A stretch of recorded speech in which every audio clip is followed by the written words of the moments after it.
Hello there, and welcome to the Sleepy Universe Night. Tonight we are going to travel somewhere very old and very quiet. Not outward, into the dark between stars, but inward, into the strange, patient chemistry of plants, and into the long human story of how we learned to make pain go away. It is a story that begins in Sumerian clay, in a symbol that translates roughly as the joy plant. It moves through Egyptian papyrus and Greek surgery, through a medieval sponge soaked in something dangerous and pressed gently to a sleeping face. It passes through the mountains of the Andes, where leaves left a numbness on the tongue that no one could explain for 4,000 years. It moves through the Amazon, where a poison meant for hunting became, centuries later, a gift to the operating table. Along the way you will meet the root that was said to scream when pulled from the earth, and the reason people believed that. You will meet a sponge, a willow tree, a poppy, a vine. You will learn why the very same molecules that could stop a heart could also stop a scream, and why for most of human history those two outcomes lived uncomfortably close together. Let your shoulders drop a little now. Let the weight of them go. Let your breathing slow down until it is doing the work on its own without you watching it. Whatever the day asked of you, it is not asking anymore. You can loosen your grip on it. You can set it down at the edge of the bed and leave it there. If you enjoy these gentle journeys, I invite you to like, subscribe, or share a thought below. It helps others find their way here too, one sleepy soul at a time. Let's begin. Pain is not damage. It is a signal about damage. This distinction is the doorway to everything that follows. When you press your hand against something hot, the harm and the hurt are two separate events, handled by two separate systems. The tissue reacts chemically. Meanwhile, specialized nerve endings called nociceptors, from the Latin nocer, to injure fire an electrical message that races along a nerve fiber toward the spinal cord and then upward to the brain. Only when the brain interprets that arriving signal does anything resembling pain exist. Think of a house with a fire and a smoke alarm. The fire is the injury. The alarm is the pain. They are related, but they are not the same object, and either can occur without the other. This is why an anesthetic does not heal a wound. It simply interrupts a message on its way. Every plant we will meet tonight, every root and leaf and bark, works by finding some point along that long chain and quietly stepping in front of it.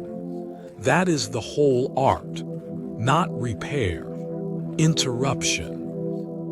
Plants did not make these molecules for us. The alkaloids that dull human pain were never intended as medicine. They are weapons and they are old. A plant cannot run, cannot hide, cannot bite back. Rooted in one spot for its entire life, it defends itself the only way it can chemically. Over millions of years, plants evolved compounds that interfere with the nervous systems of the insects and animals that eat them.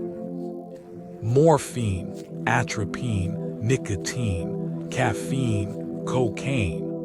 All of them are, in their original context, poisons. What makes this so quietly astonishing is the accident at the center of it.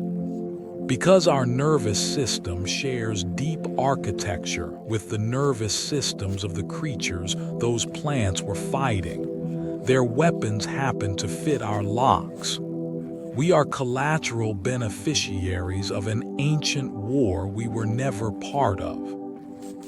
When a surgeon uses a muscle relaxant derived from a rainforest vine, they are borrowing a weapon forged in a conflict between a plant and a beetle, a conflict that ended long before anyone was there to watch it. The Sumerians wrote about the poppy more than 5,000 years ago. On clay tablets from around 3400 BCE, in the fertile land between the Tigris and Euphrates, there appears a plant designated by two symbols usually read as hull and gill. The common translation is joy plant. Whether the Sumerians grew Papaver somniferum for pleasure, ritual, or the easing of suffering, we cannot say with certainty.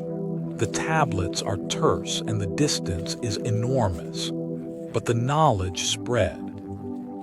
It moved to the Assyrians, to the Babylonians, to Egypt, and it never stopped moving. It is strange to consider that among the very first things human beings thought worth writing down, alongside the counting of grain and the tallying of cattle, was the existence of a flower that could change how a person feels. That impulse is still with us. Before we had written history, we had already noticed that the world contained things that could soften it. The Ebers Papyrus lists remedies that were already ancient when it was written.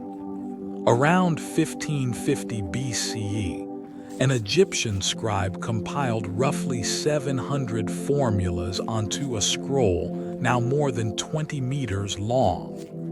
Among prescriptions for eye disease and parasites and broken bones are references to plants we can still identify: willow, corey, ander, juniper, and a substance many scholars read as an opium preparation, mentioned in the context of quieting a crying child.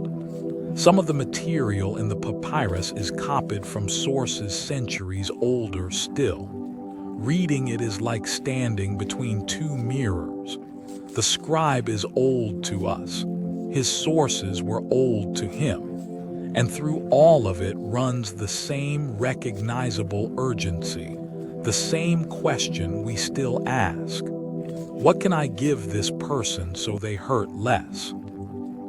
It is a reminder that medicine did not begin with science. It began with the refusal to watch someone suffer and do nothing. The mandrake was believed to scream when pulled from the ground. Mandragora officinarum grows a thick, forked taproot that often splits into two limb-like branches, so that a mature root can look uncannily like a small human figure. Medieval texts insisted the scream of an uprooted mandrake would kill anyone who heard it, and recommended tying a dog to the plant to do the pulling. It sounds like pure superstition. It is not entirely. The root contains hyoscyamin and scopolamine, powerful compounds that in the wrong quantity produce delirium, terrifying hallucinations, racing heart, and sometimes death. People who handled it carelessly did suffer, and some did not survive. The legend was wrong about the mechanism and right about the danger. What makes this so captivating is how folklore often works this way. An accurate warning wrapped in an inaccurate explanation, preserved by fear because fear travels further than instruction. 3 related molecules explain most of the old sleeping potions. Atropine, hyoscyamin, and scopolamine are tropine alkaloids, and they appear across an entire family of plants, the nightshade solanaceae. Mandrake has them. Henbane has them. Deadly nightshade has them. Datura has them. All three work the same fundamental way. They block acetylcholine, one of the body's essential chemical messengers, at a particular class of receptor. Acetylcholine tells the heart to slow, the gut to move, the pupil to constrict, the glands to secrete. Take it out of the conversation and the body speeds up, dries out, and at higher doses, loses its grip on reality entirely. Old physicians did not know any of this. They knew only that certain roots in certain amounts made a person stop struggling. They were reaching into a black box and pulling out effects. That they succeeded as often as they did is remarkable. That they failed so often is the part history tends to leave quiet. Henbane was the plant of restless dreams. Hyoscyamus niger is a coarse, sticky, foul-smelling herb with cream-colored flowers veined in deep purple, and it has followed human settlement for thousands of years, growing on middens and roadsides and the disturbed ground around villages. Pliny the Elder described it. Medieval surgeons used it. Its smell alone is enough to make most people step back, which may have been its own crude safety mechanism. Henbane does not produce a clean unconsciousness. It produces something closer to a fever dream, a state in which a person may move, speak, and respond to things that are not there, then remember none of it afterward. For a surgeon in the year 1200, that amnesia was almost as valuable as the sedation. What makes this so unsettling is what it implies about those old operations. The goal was not always to remove the suffering. Sometimes it was only to remove the memory of it. Belladonna was named for the beauty it created and not for the harm it caused. Atropa belladonna translates, roughly, as beautiful woman, and the name comes from a Renaissance cosmetic practice. Women placed drops of the plant's juice into their eyes to widen the pupils, which was considered alluring. The effect is real. Atropine blocks the nerve signal that tells the iris to contract, so the pupil opens and stays open. It is also, in the doses required, mildly poisoning yourself for the sake of appearance, and it blurs near vision badly. The genus name is Bleecker. Atropos was the eldest of the three fates in Greek myth, the one who cut the thread of a human life. Whoever named this plant understood exactly what it was. On one side, a name about beauty. On the other, a name about death. Both accurate. That tension sits at the center of nearly every plant in this story. Datura appeared in unrelated cultures on opposite sides of the planet. Species of Datura and its close relative Brugmansia grow across Asia, Africa, and the Americas, and they carry the same tropine alkaloids as mandrake and henbane. In India, Datura betel is described in ancient Ayurvedic texts. In Chinese sources, it appears as a sedative herb. Among some indigenous peoples of the American Southwest and Mexico, related species had ceremonial and medicinal roles.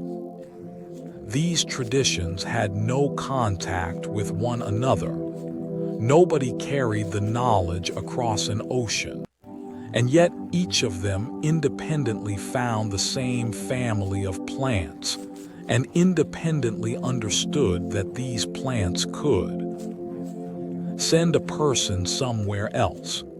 It is a reminder that human beings, wherever they are, tend to test the world in the same way. We taste things. We watch what happens. We remember.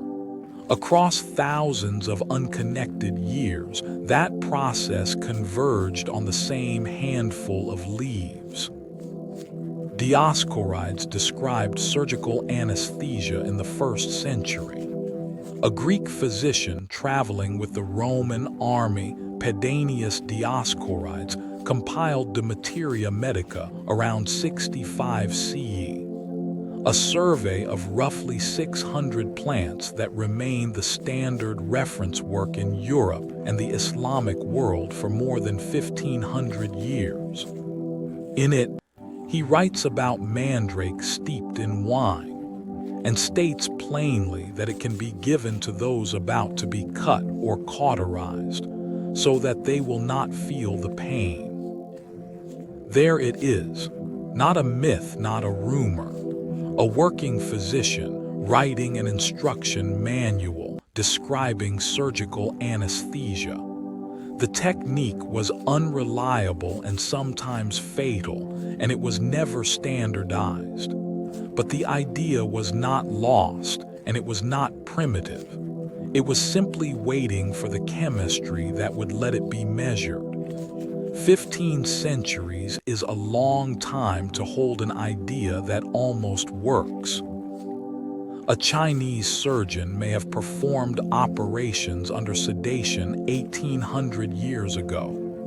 Hua Chu, who lived in the 2nd century during the late Han Dynasty, is credited in Chinese historical records with the use of a preparation called Mafacin, a name usually rendered as something like cannabis boiling powder.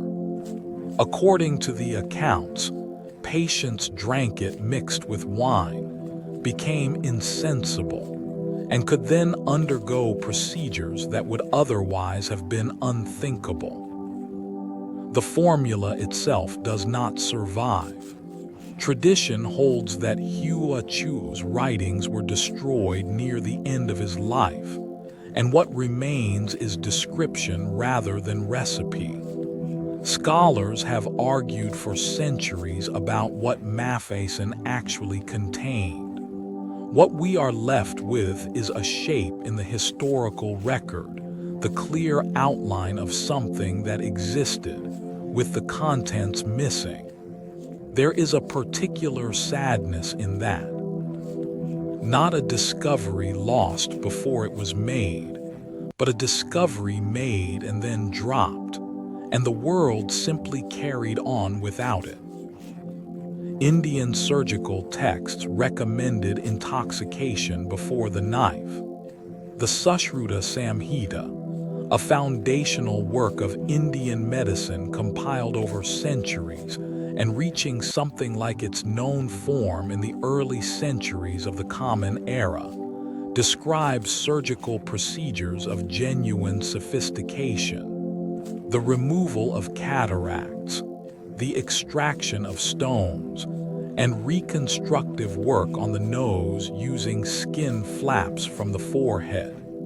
It also addresses the obvious problem. Sushruta advises that the patient be given wine before surgery, enough to dull sensation and steady them against the shock of it.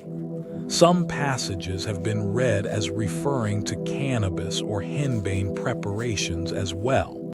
The remarkable part is not the substance. It is the priority. A surgeon 2,000 years ago sat down to write about technique and thought first about what the patient would feel.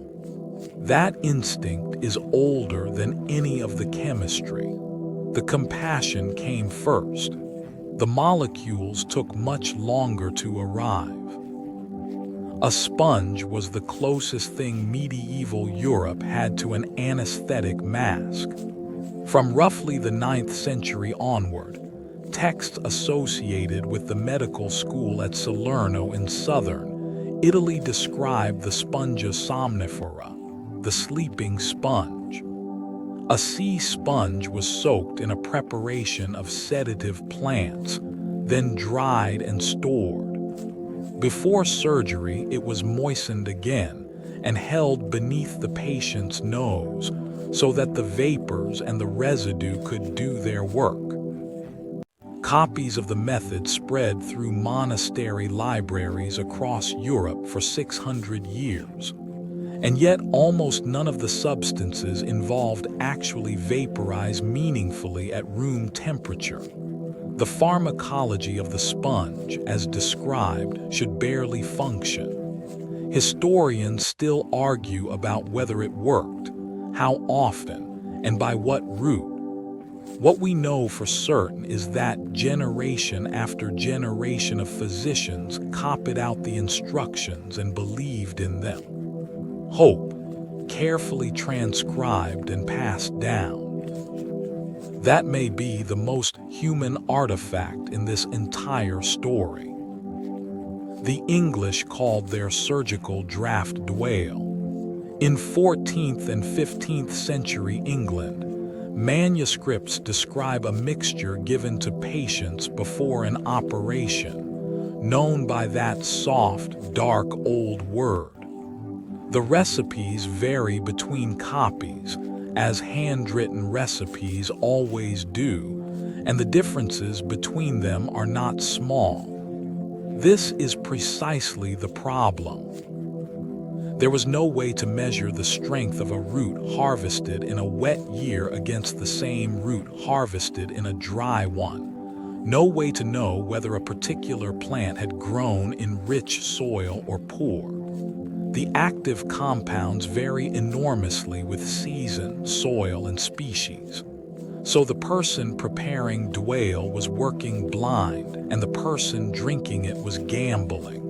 Some woke afterward with no memory of the surgery. Some did not wake at all. It is a reminder that for most of history, the line between a medicine and a poison was not a property of the substance. It was a property of the guess. The entire problem of early anesthesia was arithmetic. Modern pharmacology uses a concept called the therapeutic index, the ratio between the dose that produces the desired effect and the dose that produces serious harm. A wide index means a forgiving drug. A narrow index means that a small error in either direction has consequences. The tropine alkaloids in mandrake and henbane have a notoriously narrow one. Slightly too little, and the patient is awake and struggling in the middle of the procedure. Slightly too much, and the heart races beyond what it can sustain. The temperature climbs, and the patient does not return. Between those two outcomes, there is a narrow band, and the physicians of the year 1300 had no instrument capable of finding it.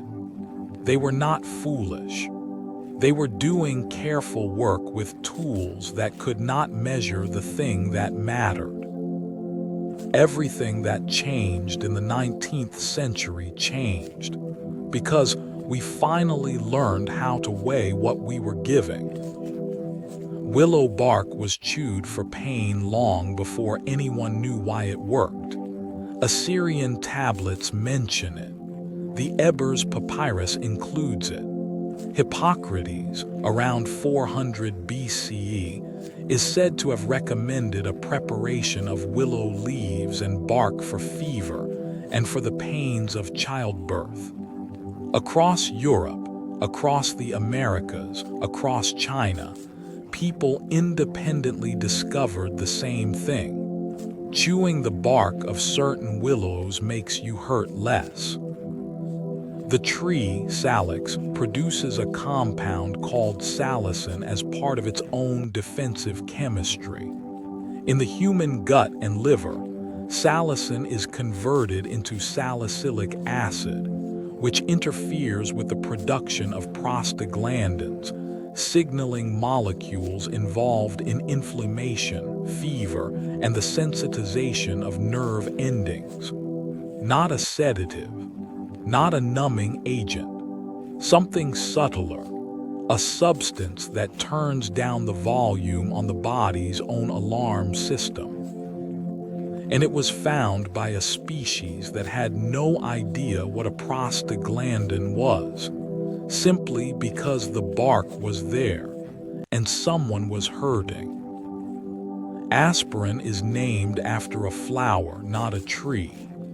In 1897, a chemist named Felix Hoffmann at the Bayer Company in Germany produced a stable, purified form of acetylsalicylic acid, a modification of salicylic acid that was far gentler on the stomach. But the name given to the product does not come from salix, the willow. It comes from Spirea ulmaria, the old botanical name for meadowsweet, a cream-flowered plant of damp meadows that had been another traditional source of salicylates. A for acetyl, spur for spirea. What makes this quietly beautiful is that the most widely used drug in human history carries in its name a small wet European meadow, and almost nobody who takes it knows. Language is full of these fossils, an ancient plant preserved inside a word we say without thinking, the way a leaf is preserved inside a stone. The people of the Andes chewed coca leaves for 4,000 years before Europe noticed. Erythroxylum coca grows on the eastern slopes of the Andes, and its leaves have been chewed with a small amount of alkaline material, lime or plant ash, since long before the Inca. The alkali matters. It changes the chemistry in the mouth so that the active compounds are absorbed more readily. Chewers reported reduced hunger, greater endurance at altitude, and a characteristic numbness of the tongue and lips. That numbness was not incidental. It was a clue lying in plain view for 4 millennia. Andean healers reportedly used the leaves in trepanation, the surgical opening of the skull, a procedure performed in the region with a survival rate that still surprises modern researchers. The knowledge was sitting there, complete, in daily use, for longer than most written history. It simply had not yet been asked the right question by someone with the tools to answer it. A young ophthalmologist proved in 1884 that a numb tongue could mean a painless eye. Cocaine had been isolated from coca leaves in 1860 by Albert Niemann, who noted that it made his tongue go numb and then largely moved on. For over 20 years, that observation sat in the literature, mentioned and unpursued. Then Karl Koller, a junior doctor in Vienna, took the numbness seriously. Eye surgery at that time was almost impossibly difficult because general anesthesia relaxes the eye and induces vomiting, and the patient cannot hold still on command. Koller applied a cocaine solution to the eye of a frog, then a rabbit, then a colleague, then himself. The cornea, one of the most densely innervated surfaces in the body, went silent. When the finding was presented at a congress in Heidelberg in September 1884, the news crossed the world within weeks. An entire branch of surgery became possible in a single autumn. Sometimes discovery is not about new information. It is about noticing what has been in front of everyone for 20 years. The Amazon arrow poison worked, because the victim could not breathe.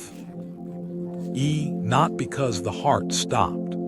Curare is not one substance but a family of preparations made by indigenous peoples across the Amazon and Orinoco basins from plants including Chondrodendron tomentosum and various strychnos species.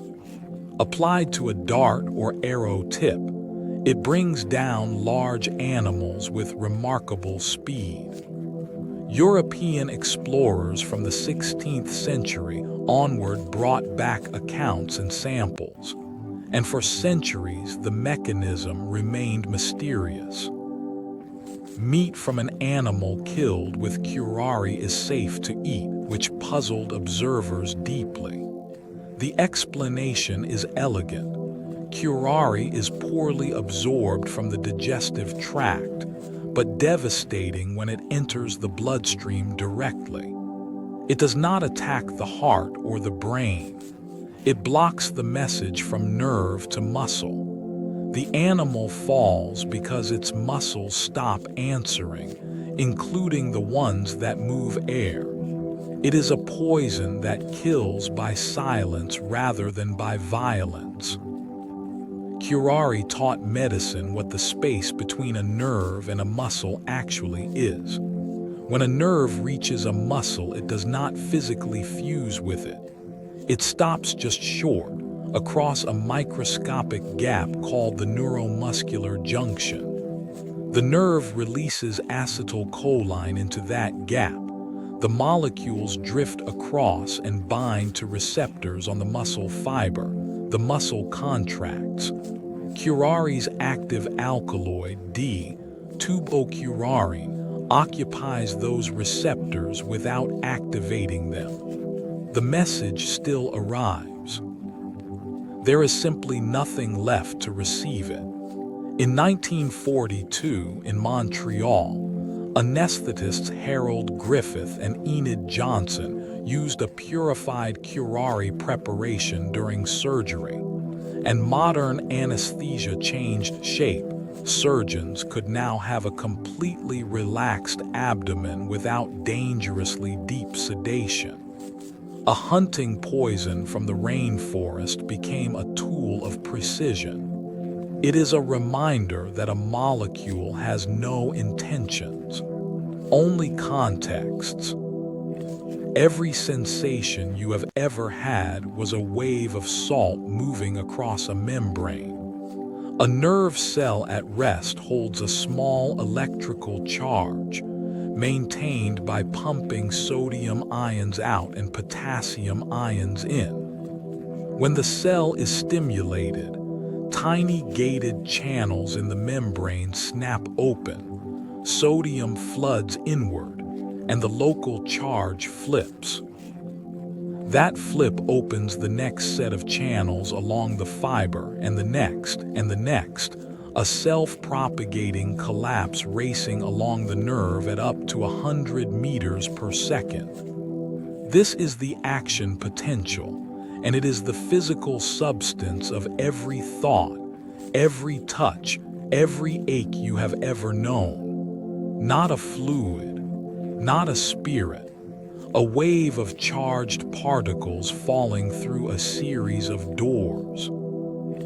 The strangest thing about being alive may be that all of it, the warmth of a hand, the sting of cold air, the memory of both, is made of salt water and timing. A local anesthetic works by putting a finger in the door.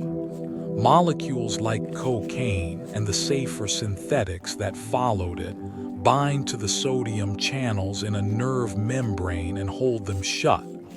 Sodium cannot enter. The wave cannot build. The nerve is not damaged, not destroyed, not even really asleep. It is simply unable to complete the chain reaction that would carry a message forward. The signal starts and then finds no next door open and stops. The pain does not travel because it cannot. What makes this so quietly remarkable is the precision of it. The tissue is being cut. The nociceptors are firing exactly as they should.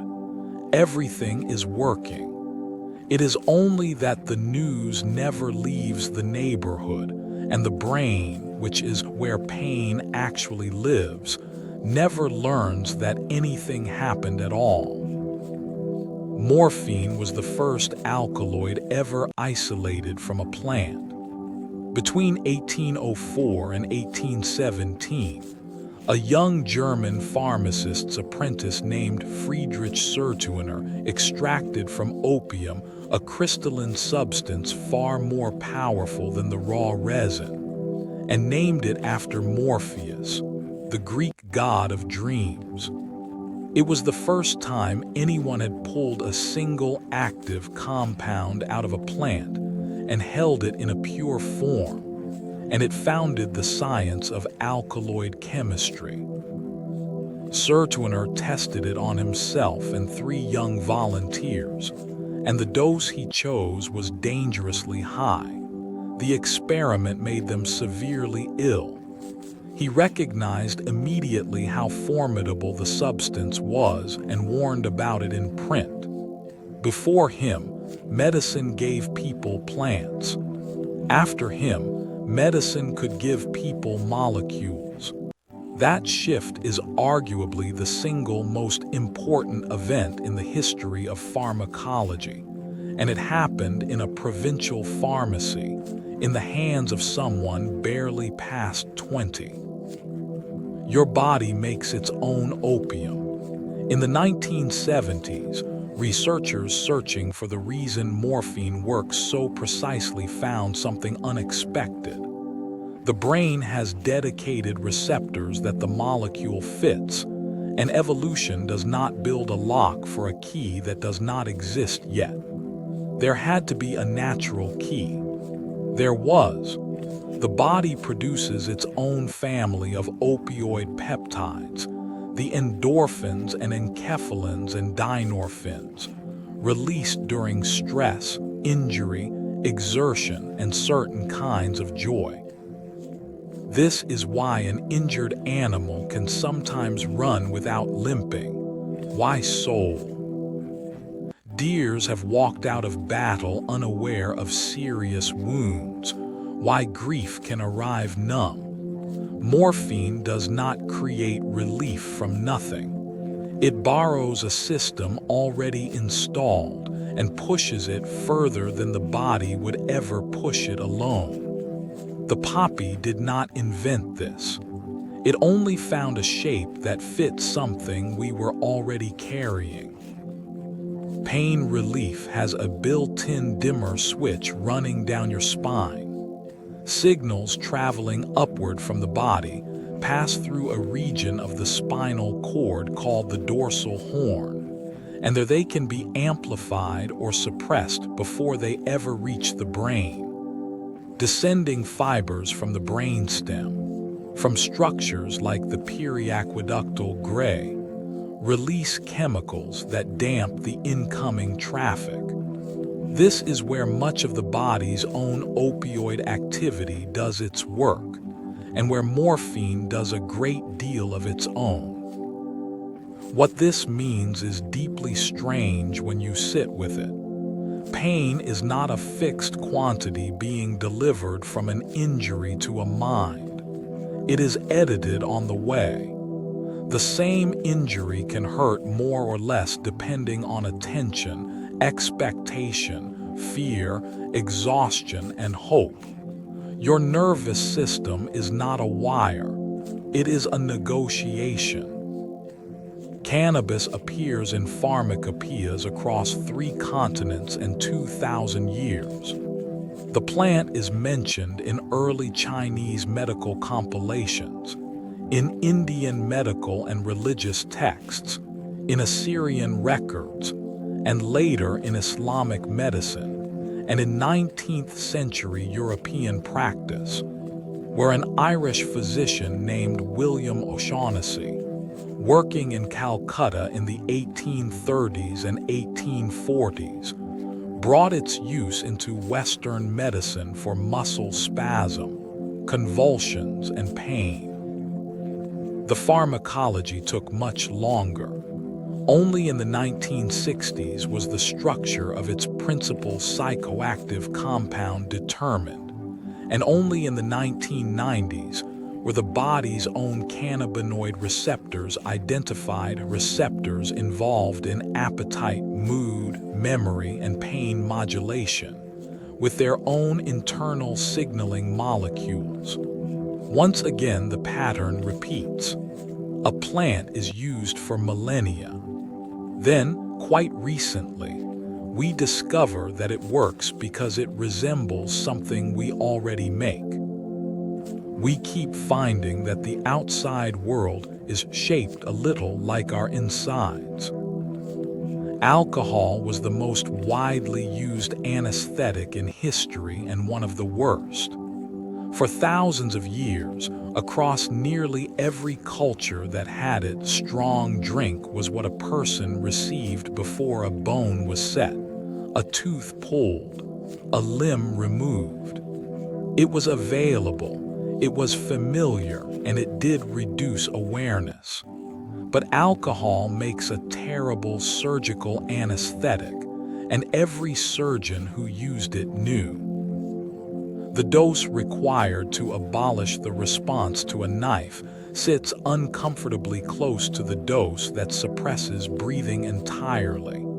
It causes vomiting in the unconscious, which can kill. It thins the blood and worsens bleeding from the wound. And crucially, it does not reliably remove pain. It removes inhibition and coordination while leaving sensation largely intact. Patients were not spared. They were only made less able to resist being held down. This is the honest, uncomfortable center of pre-modern surgery. For most of human history, the operation was survived, not slept through. Hemlock killed Socrates by paralysis while his mind stayed clear. Conium maculatum is a tall, hollow-stemmed plant with lacy white flower heads and purple blotched stems, easily mistaken for wild carrot. Its principal alkaloid, conium, acts at nicotinic acetylcholine receptors, producing an ascending paralysis that begins in the feet and climbs.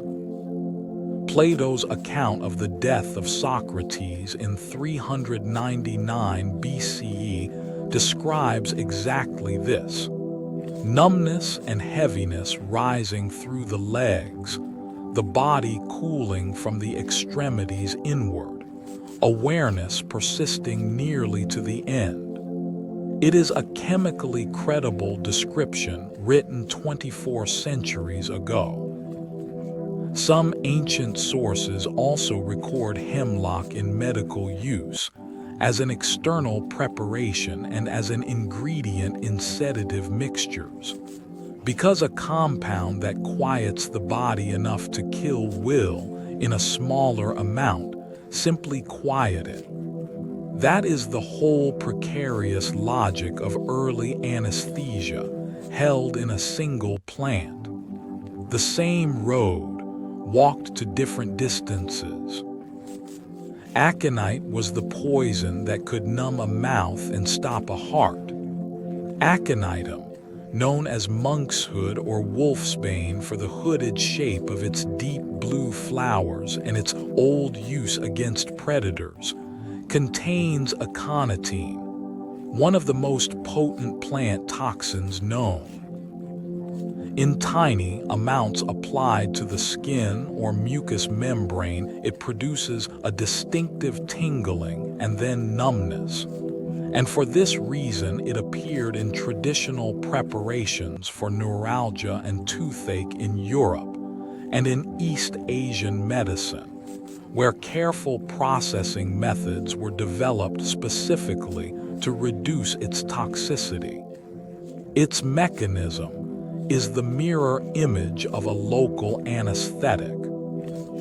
Rather than closing sodium channels, aconitine forces them to stay open, so nerves fire uncontrollably and then fall silent from exhaustion. The heart is exquisitely vulnerable to this. What makes aconite so sobering is that it has no meaningful margin. The dose that soothes, and the dose that ends are separated by almost nothing at all.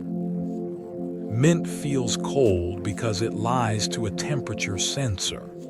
Menthol, the principal compound in peppermint, does not lower the temperature of your skin by any measurable amount. What it does is bind to a receptor called TRPM8, which sits in certain nerve endings and normally opens in response to actual cold. The receptor cannot tell the difference between a drop in temperature and a molecule that fits its shape. It fires, and your brain receives an unambiguous report: cold. This is also why menthol has a mild analgesic quality. A strong competing sensation crowds the channel through which pain would otherwise travel, and cold signaling itself damps some pain pathways. Every cooling ointment ever rubbed onto an aching shoulder works on this principle. It is a small and perfect demonstration that sensation is not a measurement of the world. It is an interpretation, and interpretations can be persuaded. Chili peppers relieve pain by causing it first. Capsaicin, the compound that makes a pepper hot, binds to a receptor called TRPV1, the same receptor that responds to genuinely damaging heat above about 43 degrees Celsius.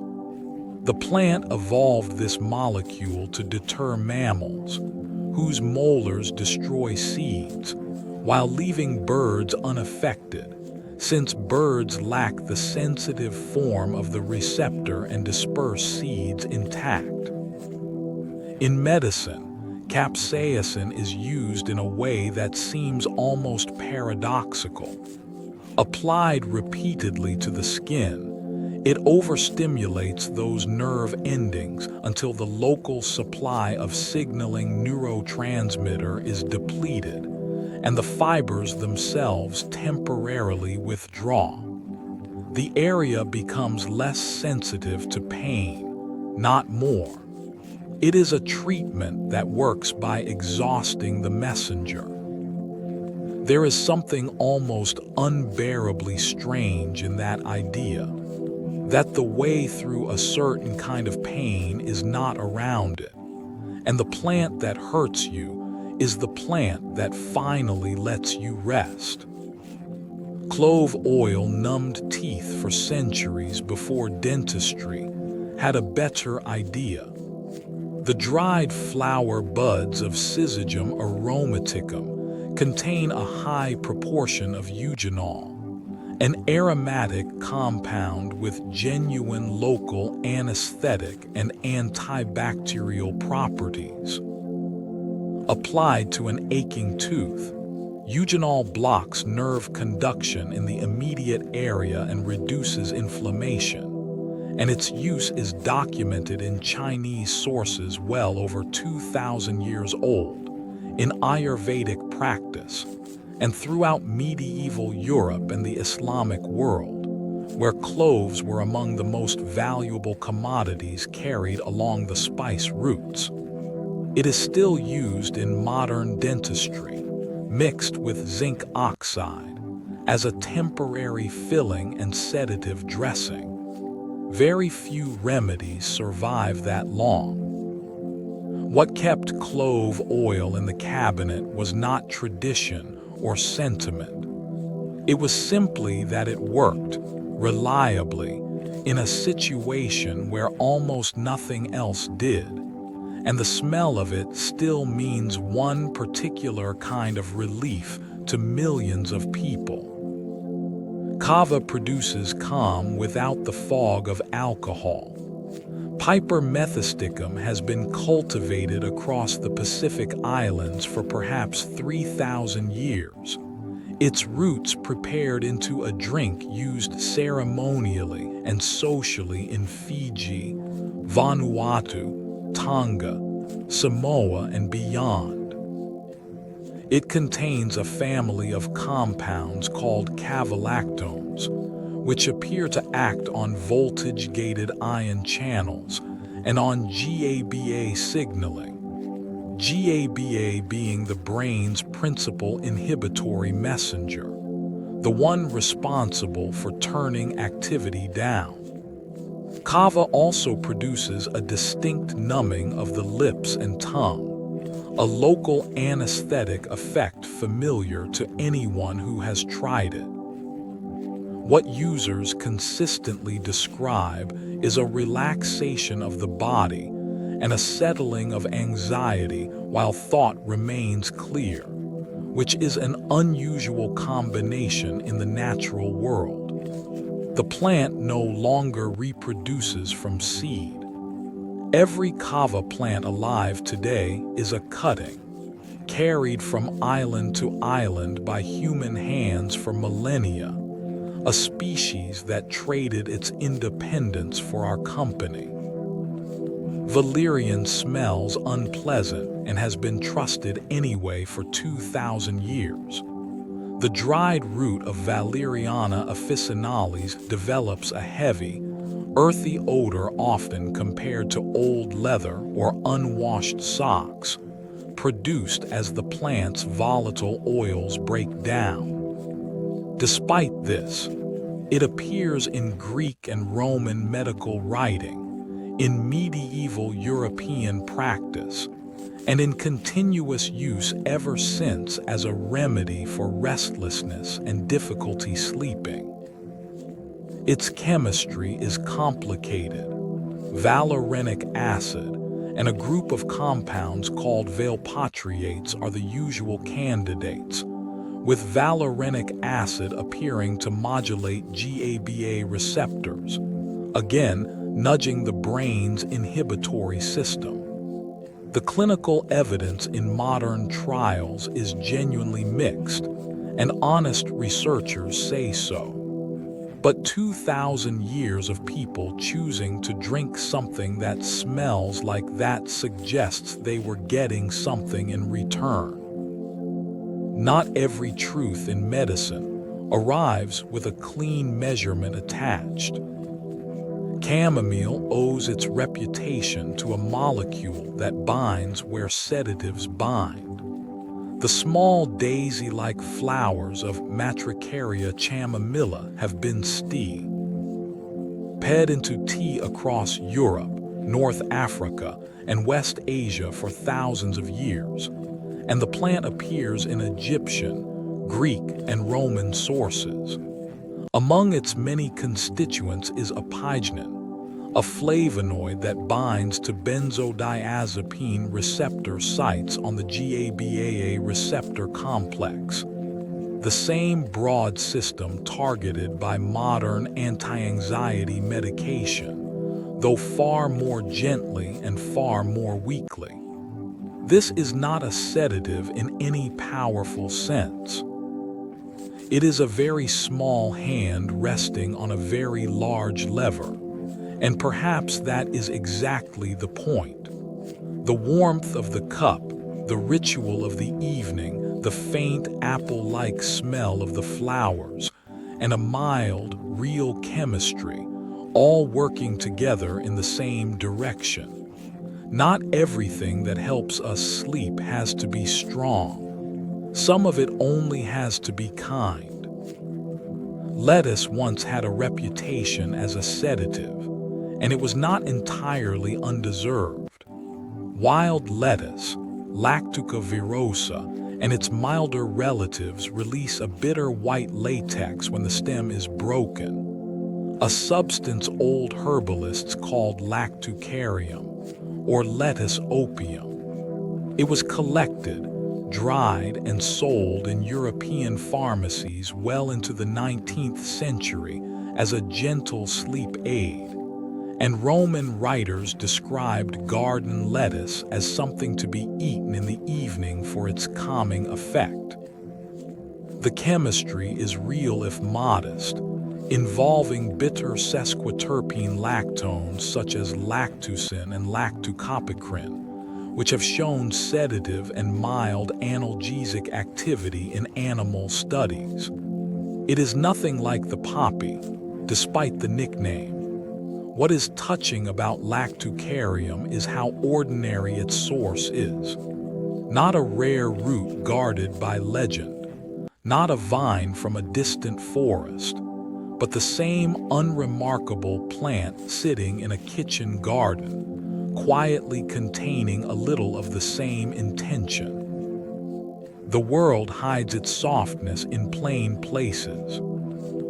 Lemon balm was called the gladdening herb long before anyone measured what it does. Melissa officinalis is a soft-leaved member of the mint family whose crushed foliage releases a bright citrus scent, and its genus name comes from the Greek word for honeybee, because bees are drawn to it relentlessly.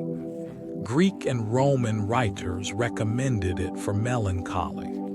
A 16th century Swiss physician described it as the elixir of life. Modern work points to rosmarinic acid, which appears to inhibit an enzyme called GABA transaminase. The enzyme responsible for breaking down GABA, the brain's principal calming messenger. Block the cleanup crew and the calm lingers a little longer. It is a subtle mechanism, nothing like a sedative drug, and the effect in trials is gentle. But there is something fitting about a plant that was named for bees, praised for gladness, and turns out to work by letting quiet last. Passion flower was named for a crucifixion, not for anything romantic. When Spanish missionaries in South America first saw Passiflora incarnata, they read the extraordinary structure of its flower as a set of religious symbols. The corona of filaments as the crown of thorns, the 3 stigmas as nails, the 5 stamens as wounds. The name stuck in every European language and has confused people ever since. Indigenous peoples of the southeastern woodlands of North America used the plant long before that, and it entered European and American herbal practice as a remedy for restlessness and nervous sleeplessness. Its chemistry involves flavonoids such as chrysin and vicin, with evidence pointing again toward GABA signaling. What makes it worth pausing over is the flower itself. A purple fringe, so intricate it looks assembled rather than grown. A plant this ornate spends its calm on us almost as an afterthought. Lavender works through the nose before it works anywhere else. The scent of Lavandula angustifolia is dominated by linalool and linaloyl acetate, volatile molecules light enough to leave the flower and drift. Inhaled, they reach olfactory receptors that connect unusually directly to the limbic system, the brain's ancient circuitry for emotion and memory, bypassing much of the processing that other senses undergo. This is why smell can change a mood faster than a thought can. Studies on inhaled linalool have shown measurable reductions in anxiety-related behavior in animals, and there is evidence for effects at GABA receptors as well. Roman bathhouses used it. The name itself likely traces to lavare, to wash. Thousands of years of people reaching for the same purple spike before rest, and underneath it, a molecule small enough to fly and shaped well enough to matter. Hops were once stuffed into pillows to help kings sleep. Humulus lupulus is a climbing vine of the hemp family, and its papery cone-like flowers are best known for flavoring and preserving beer. But hop pickers have reported for centuries that working among the vines makes them drowsy, and hop pillows were a documented folk remedy in Britain and continental Europe. King George III is said to have used one. The chemistry supports the observation. As hops age, their bitter acids degrade into a compound called 2-methyl-3-butanol, which has sedative activity, and hop extracts show effects on GABA and melatonin signaling. What makes this so pleasing is the ordinariness of the discovery. Nobody set out to test it.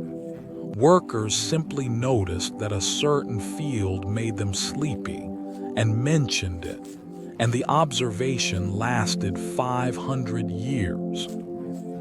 The California poppy is a cousin of opium that carries none of its weight. Eschscholzia californica covers hillsides in orange each spring, and although it belongs to the poppy family, it produces no morphine or codeine whatsoever. Its alkaloids are entirely different: californidine, eschscholzine, protopine, and they act as mild sedatives and anxiolytics with no opioid activity and no dependence. Indigenous Californian peoples used preparations of the plant for pain and for settling restless children.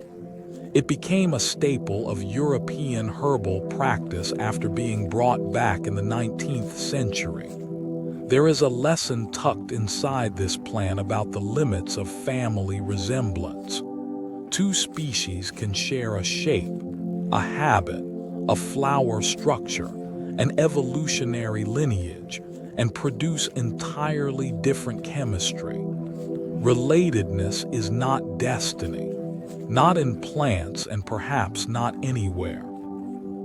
Ashwagandha's scientific name is a promise about sleep. Withania somnifera, the second word means sleep-bringing, and it was chosen deliberately. The plant has been used in Ayurvedic medicine for perhaps 3,000 years, its roots ground and taken for weakness, anxiety, and exhaustion, and the Sanskrit name refers to the strong smell of the fresh root. Its active constituents are steroidal lactones called withanolides, and modern research has examined them for effects on cortisol, on inflammatory signaling, and on GABA receptors. What distinguishes it from the sedative herbs is the claim traditionally made for it. Not that it puts you to sleep, but that it makes you better able to withstand strain, a category later given the name adaptogen. Whether that category holds up scientifically is still argued. What is clear is that people have been asking plants for resilience, not only for relief, for a very long time. A small red date has been the standard Chinese remedy for sleeplessness for 2,000 years. Suan Zhao Ren, the seed of Ziziphus jujube var. Spinosa, appears in Chinese materia medica from the Han Dynasty onward, and remains one of the most commonly prescribed sedative herbs in East Asia today. Its constituents include saponins known as jujubasides and the flavonoid spinosyn, studied for effects on serotonergic and GABAergic signaling. It is rarely used alone. Traditional Chinese formulation works by combination. A principal herb, supporting herbs, herbs to moderate harshness, herbs to direct the effect, an approach that treats a prescription as an assembled thing rather than a single agent. That philosophy predates any understanding of receptors by many centuries, and yet the intuition behind it, that several gentle influences may accomplish what one strong one cannot, has aged remarkably well. Magnolia bark contains two molecules that were separated by chemistry, not by tradition. Hoopoe, the bark of Magnolia officinalis, has been used in Chinese medicine for well over 1,000 years for anxiety, digestive complaints, and restless sleep. Its two best-studied compounds are honokiol and magnolol, structurally similar lignans that both appear to act as positive modulators at GABAA receptors, and have been investigated for anti-inflammatory and neuroprotective effects. Magnolias themselves are extraordinarily old.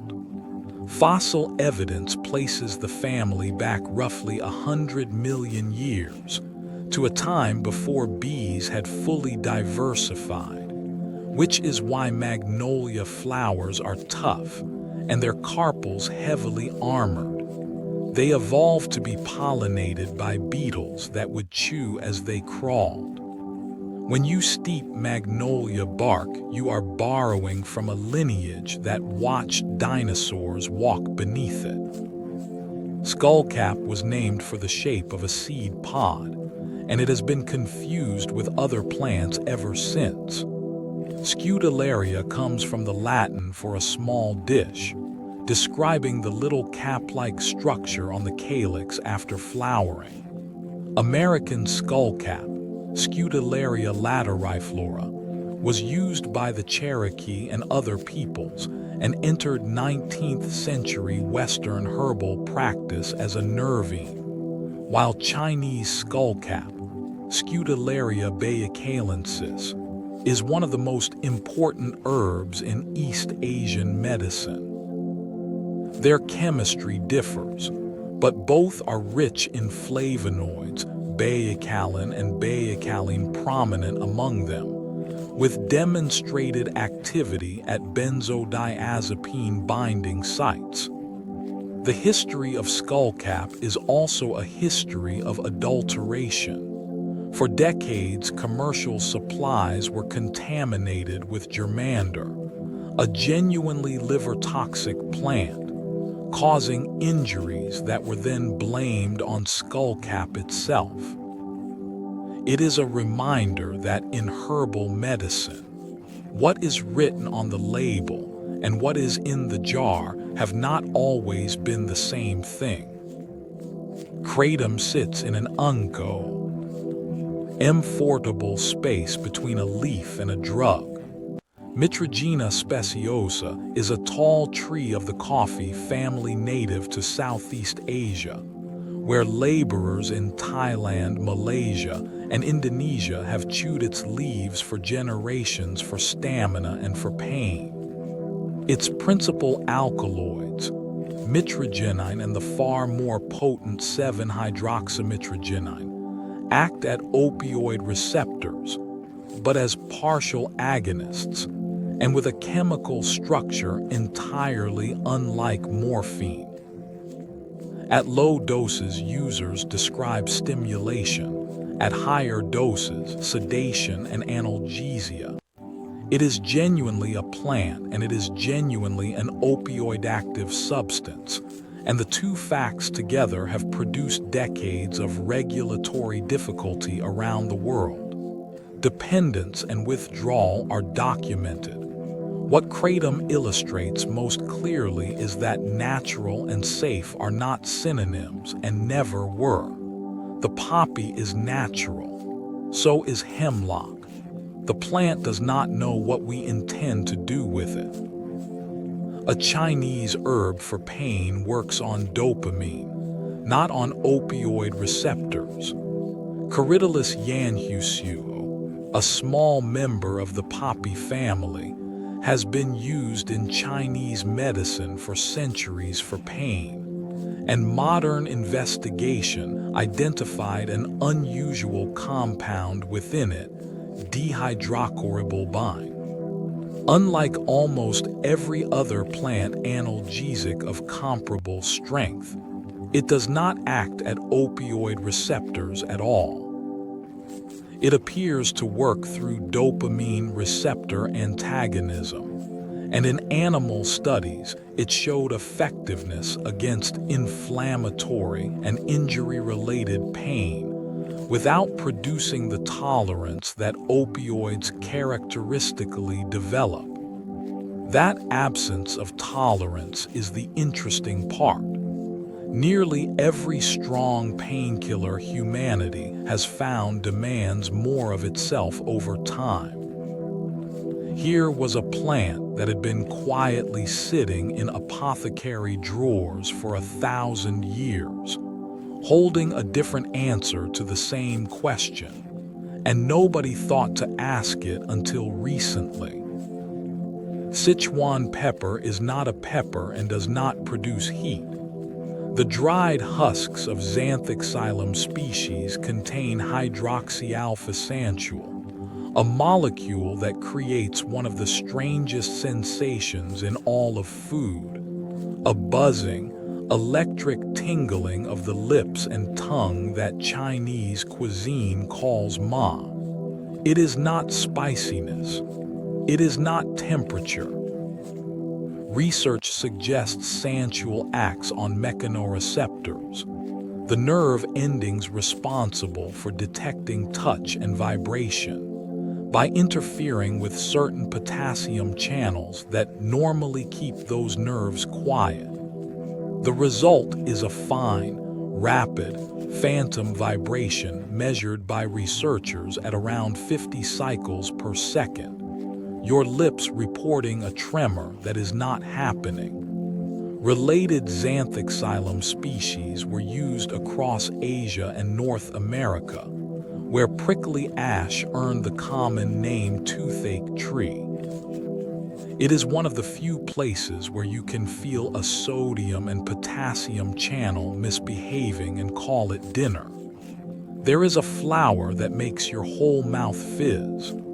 Acmilla oleracea, known as jambu or the toothache plant, grows small yellow and red flower heads that look like tiny eyeballs, and biting one produces an extraordinary cascade, first tingling, then a rush of saliva, then a spreading numbness. The compound responsible is spilenthol, an alkylamide chemically related to the santules of Sichuan pepper and to the pungent compounds of echinacea. It has genuine local anesthetic properties and was used across Amazonia and later throughout the tropics for toothache and mouth pain. Today it appears in northern Brazilian cuisine, in cosmetics marketed for reducing fine lines, and in some oral care products. There is a strange democracy in a plant like this. It offered relief to people with no access to any other kind, in exactly the place where pain is hardest to ignore, and asked nothing more than that you find it and bite it. The prickly ash of North America was called the toothache tree by everyone who met it. Xanthoxylum americanum grows across the eastern and central United States and Canada, armed with paired thorns, and its bark and berries produce the same tingling numbness as its Asian relatives. Indigenous peoples across many nations used it for dental pain, for rheumatic complaints, and as a circulatory stimulant, and settlers adopted the practice so completely that the common name became fixed in English. 19th century American eclectic physicians included it in their formularies. What makes the story quietly striking is the independence of it. In Asia, people found xanthic xylem and used it for the mouth. In North America, entirely separate peoples found a different xanthic xylem and used it for the mouth. The genus offered the same gift on two continents, and both times someone was paying enough attention to accept it. Betel chewing is one of the most widespread habits on Earth and almost unknown in the West. Hundreds of millions of people across South and Southeast Asia and the Pacific chew a preparation of areca nut, slaked lime, and betel leaf, a practice documented for well over 2,000 years and mentioned in Sanskrit texts and by ancient travelers. The areca nut contains ericoline, an alk, alloid that acts at muscarinic acetylcholine receptors, the opposite action to the tropine alkaloids of mandrake and belladonna, which block those same receptors. It produces mild stimulation, warmth, and a sense of well-being, and it stains the mouth a deep red. It also carries a strong, well-documented association with oral cancer.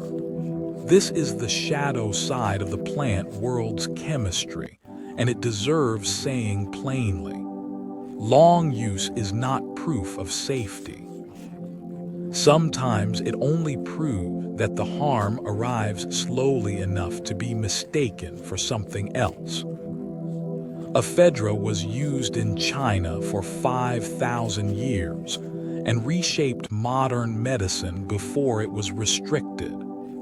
Ma Huang, from Ephedra sinica, appears in the oldest layers of Chinese herbal literature as a treatment for breathing difficulty and congestion. In 1885, the alkaloid ephedrine was isolated in Japan, and in the 1920s, the Chinese pharmacologist Chen Qi brought it to Western attention, where it became the first effective oral treatment for asthma and transformed the care of that disease. It works by stimulating adrenergic receptors, mimicking the body's own adrenaline, opening airways and raising heart rate and blood pressure.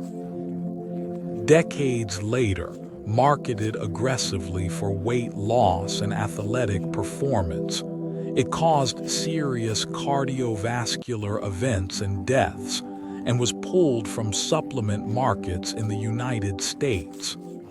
The same molecule in the same plant in 3 different centuries was a medicine, a revolution, and a hazard. Nothing about the chemistry changed, only what we asked of it. The poison that dilates the pupil is also the antidote to a nerve agent. Atropine from deadly nightshade blocks muscarinic acetylcholine receptors, and that same action makes it one of the essential emergency drugs in the world. Certain pesticides and chemical weapons work by preventing the breakdown of acetylcholine, so that the messenger accumulates catastrophically, and the body drowns in its own signaling. Atropine steps in front of the receptors and holds the flood back. It is carried in military auto-injectors and stocked in every emergency department. Atropine is also given during cardiac arrest and certain slow heart rhythms, because blocking the vagal brake allows the heart to speed. The plant that Renaissance women dripped into their eyes for beauty, the plant named after the fate who cuts the thread, now sits in a sealed pack on an ambulance, waiting to give someone back their life. Very few objects in history have changed roles so completely. Scopolamine gave the 20th century a form of childbirth that women could not remember. In the early 1900s, a technique developed in Germany called Dämmerschlaf, twilight sleep, combined morphine for pain with scopolamine for amnesia, and it spread through Europe and America as a modern liberation from the agony of labor. In practice, it was something more complicated. The morphine dulled sensation only partially. The scopolamine erased recollection almost entirely. Women in that state were often disoriented and frightened, and were sometimes restrained or blindfolded for the duration, and afterward remembered none of it.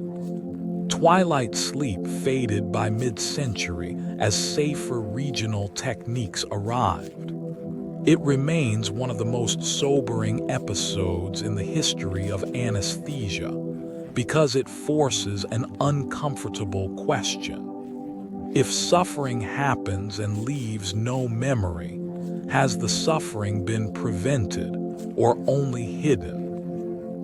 Modern anesthesia has spent a century deciding that the difference matters. An African ordeal poison became a life-saving drug. The Calabar bean, seed of Physostigma venenosum, was used in parts of West Africa in trials by ordeal. An accused person was made to swallow it, and survival was read as innocence.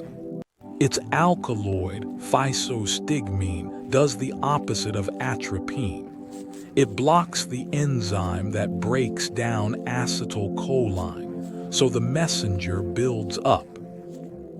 In 1864, it was isolated, and by 1875, the Scottish ophthalmologist Douglas Argyll Robertson had established that it constricts the pupil, opening the modern treatment of glaucoma.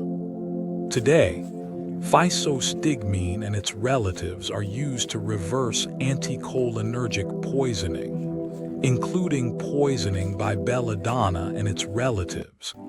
And the same enzyme-blocking principle underlies drugs used in Alzheimer's disease and in reversing surgical muscle relaxants. Two plants from two continents holding perfectly opposed actions. Each one is the answer to the other. Nobody arranged that. It simply turned out to be true. It took until 1971 to explain how aspirin works. For 70 years, the most consumed drug on the planet was taken by hundreds of millions of people, with no clear mechanism. Then the British pharmacologist John Vane demonstrated that aspirin inhibits the enzyme now known as cyclooxygenase, which manufactures prostaglandins, the local signaling molecules that produce inflammation, drive fever, and make nerve endings more sensitive to pain.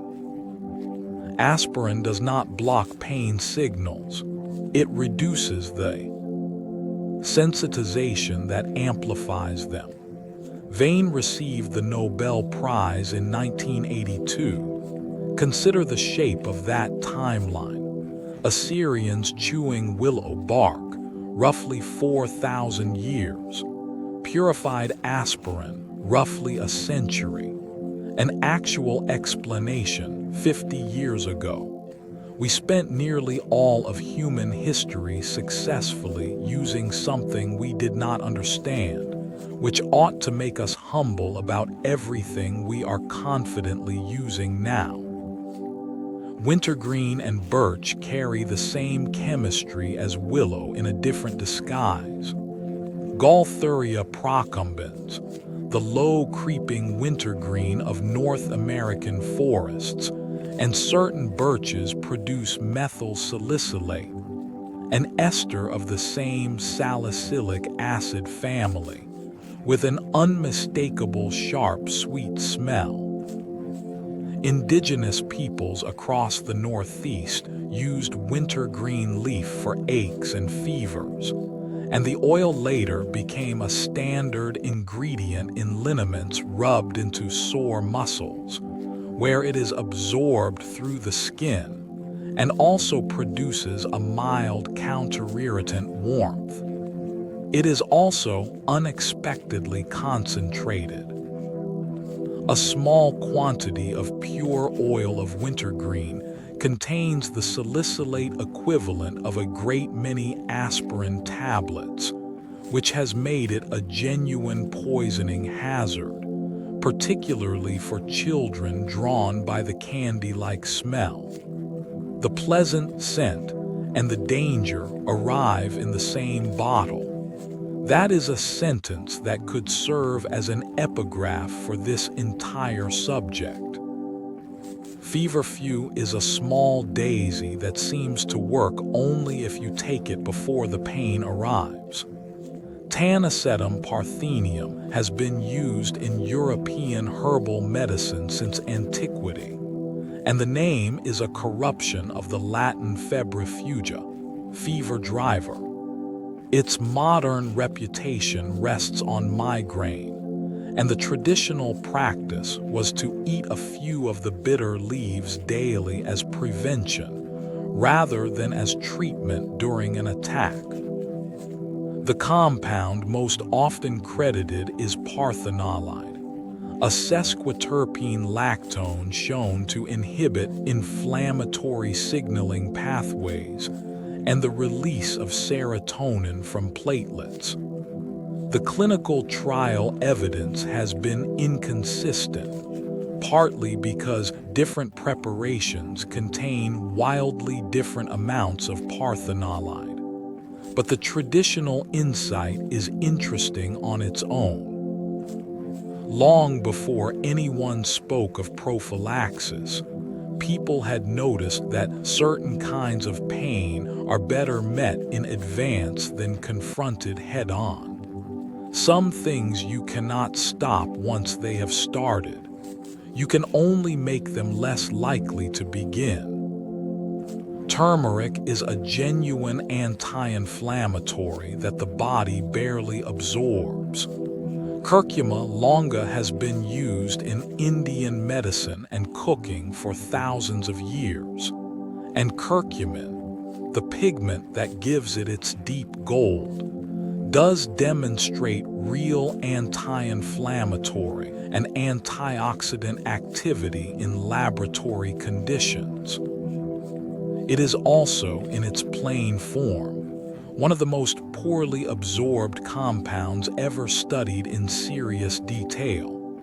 It dissolves badly in water, is rapidly metabolized, and is cleared quickly, so very little reaches the bloodstream intact. Traditional preparation may partly compensate. Curcumin is fat-soluble, and turmeric is typically cooked in oil or ghee, and often combined with black pepper, whose piperine markedly slows curcumin's breakdown. Nobody in the 16th century knew about hepatic metabolism. They simply arrived, by taste and repetition, at a preparation that happens to solve the problem. It is a reminder that a cuisine is also an accumulated experiment, run for centuries, with no one recording the results. Frankincense is a wound that a tree turned into a treasure. Boswellia trees growing in the dry country of Somalia, Ethiopia, Oman, and Yemen produce resin when their bark is cut, a defensive sealant that hardens into pale, fragrant tears. Human beings have valued that response so highly that caravan routes were built to carry it, and empires taxed it. Beyond its use as incense, Boswellia resin has a long history in Ayurvedic and Middle Eastern medicine for joint pain and swelling, and modern work has focused on boswellic acids, which inhibit an inflammatory enzyme called 5-lipoxygenase, a different pathway from the one aspirin blocks. Clinical results in osteoarthritis have been modest but real. There is something worth sitting with in the origin of it. The substance that was carried across deserts, offered in temples, and given to a newborn in one of the world's most repeated stories is, at its source, simply a tree responding to injury. Ginger's heat is a different molecule from a chili S, and it behaves differently in a pan. The rhizome of Zingiber officinale contains gingerols, which activate the same TRPV1 heat receptor that capsaicin does, though less aggressively. When ginger is dried, gingerol converts into shagil, which is sharper. When it is cooked, it converts into zingerone, which is milder and sweeter. This is why fresh, dried, and roasted ginger taste like three related but distinct things. Medicinally, ginger has the strongest evidence of any culinary spice for nausea, including nausea after surgery and in pregnancy, and it shows genuine, if moderate, anti-inflammatory activity. It has been traded and cultivated so long that its wild ancestor is uncertain. Some plants have been with us long enough that we have lost track of where they came from, domesticated so thoroughly that their history now runs through kitchens rather than through soil. Arnica is applied to bruises everywhere and taken internally almost nowhere. Arnica montana is a yellow mountain daisy of European alpine meadows, and preparations of its flowers have been rubbed into bruises, sprains, and sore muscles for centuries. The plant contains helinalin, a sesquiterpene lactone with demonstrable anti-inflammatory activity, and with real toxicity if swallowed in meaningful quantity, causing gastrointestinal damage and, in serious cases, cardiac effects. So the traditional use is almost entirely external, and that restriction was arrived at empirically, by people watching what happened. The plant is also now protected in much of its range, over-collected from the mountains where it grows slowly and sparsely. What Arnica records in its careful topical-only tradition is a kind of accumulated caution. Somebody, long ago, made the mistake so that the instruction could be written down. Comfrey heals skin and harms the liver, and both facts are ancient. Symphytum officinale was called knitbone and boneset, and poultices of its leaves and root were applied to fractures, sprains, and slow-healing wounds throughout European history. The chemistry supports the reputation in part. Comfrey is rich in allantoin, a compound that genuinely promotes cell proliferation and tissue repair, and which still appears in modern skin preparations.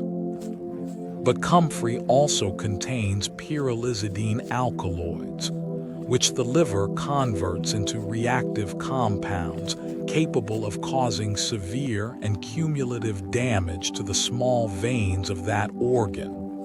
Internal use, once common, is now restricted or banned in many countries. Comfrey is perhaps the clearest example in the herbal world of a plant that is both effective and dangerous by entirely separate mechanisms. It is not a trade-off.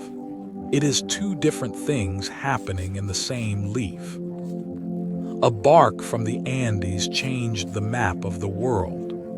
Cinchona trees, growing on the eastern slopes of the Andes, contain quinine, which for 3 centuries was the only effective treatment for malaria. Jesuit missionaries carried the bark to Europe in the 1600s, and the demand it created shaped colonial botany, smuggling, plantation agriculture in Asia, and eventually the entire discipline of organic chemistry. The failed attempt to synthesize quinine led William Perkin, at 18 years old, to accidentally produce the first synthetic dye and found the modern chemical industry. Quinine also has a long folk use for leg cramps, and it gives tonic water its bitterness. Very few single plants have redirected so much history. It did not do so by being beautiful or by being sacred. It did so by being, for a long time, the only thing standing between a fever and a grave. Cocaine's greatest gift to medicine was the chemists who tried to replace it. Within a few years of Carl Coller's discovery, the drawbacks of cocaine as a surgical anesthetic were undeniable: toxicity, instability under sterilization, and a powerful potential for dependence. So chemists set out to keep the useful part of the molecule and discard the rest. In 1905, Alfred Einhorn in Germany produced Procaine, marketed as Novocaine, which blocked nerves without the central stimulation. It became the standard for decades. Then in 1943, the Swedish chemists Nils Lofgren and Bengt Lundqvist created lidocaine, faster in onset, more stable, and far less likely to provoke allergic reactions. Lundqvist tested it on himself. Lidocaine remains one of the most widely used drugs in the world. Every dental injection is a descendant of an Andean leaf, redesigned so thoroughly that its ancestor is invisible. One of the founders of modern surgery destroyed himself on his own discovery. William Halsted, working at Johns Hopkins, pioneered nerve block anesthesia in the 1880s by injecting cocaine directly along nerve trunks, the ancestor of every regional block used today. He experimented on himself and on his students repeatedly. He became addicted, and the addiction nearly ended his career. He was later maintained on morphine for the remainder of his life, a fact concealed until long after his death.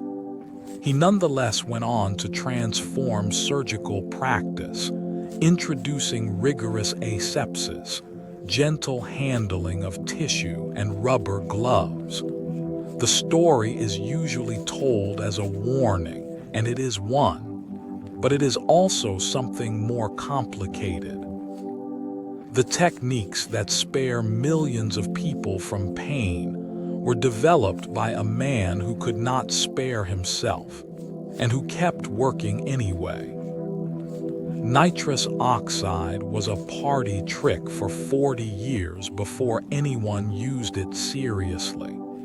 Humphrey Davy inhaled it in 1799 at the Pneumatic Institution in Bristol, described its euphoric effects, noted in print that it appeared to destro.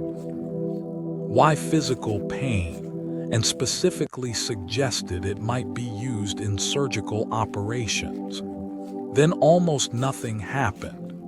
The gas became entertainment, laughing gas demonstrations at traveling shows, where audience volunteers inhaled and stumbled about for the amusement of the crowd. It was at one such demonstration in Hartford in 1844 that a dentist named Horace Wells watched a man gash his leg badly and feel nothing, and understood what he was seeing. 45 years passed between the suggestion and the recognition. The idea was published, available, and correct the entire time. History is not only made of discoveries, it is also made of the long silences between a discovery and its being believed. On a Boston morning in 1846, a patient slept through surgery and the world changed. In the operating theater of Massachusetts General Hospital on the 16th of October, a dentist named William Morton administered ether vapor to a young man named Edward Abbott, while the surgeon John Collins Warren removed a tumor from his neck. The patient did not cry out. When it was over, Warren turned to the audience and said that this was no humbug. The room in which it happened is still called the Ether Dome. Within weeks, the news had crossed the Atlantic. Within months, surgery under ether was being performed in London, Paris, and beyond. It is difficult now to feel the size of that moment. Every operation in all of prior human history had been conducted on a conscious person. That entire condition of human existence ended in a single morning and never came back. The first ether anesthetic was actually given 4 years earlier by a doctor nobody heard about. Crawford Long, a physician in rural Jefferson, Georgia, used ether to remove a cyst from the neck of a patient named James Venable in March of 1842. Long had noticed, at ether frolics, the same recreational inhalation parties that made nitrous oxide famous, that people who bruised themselves badly did not seem to feel it. He used the technique repeatedly over the following years, charging modestly for it, and did not publish until 1849, after Morton's demonstration had already made history. He is now generally credited with priority and largely forgotten outside Georgia. There is a particular kind of quiet in that story. He was right, he was first, and he simply did not tell anyone in time. Being early is not the same as being remembered. Chloroform was discovered by a professor who tested anesthetics on himself at dinner parties. James Young Simpson, professor of midwifery in Edinburgh, was dissatisfied with ether's harshness and its flammability.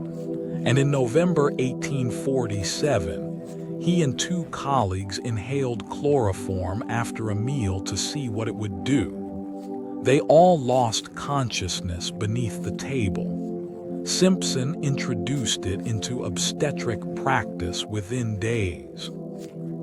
It faced fierce objection on religious grounds. Some argued that the pain of childbirth was divinely ordained, until Queen Victoria accepted chloroform during the birth of Prince Leopold in 1853, after which the argument largely collapsed.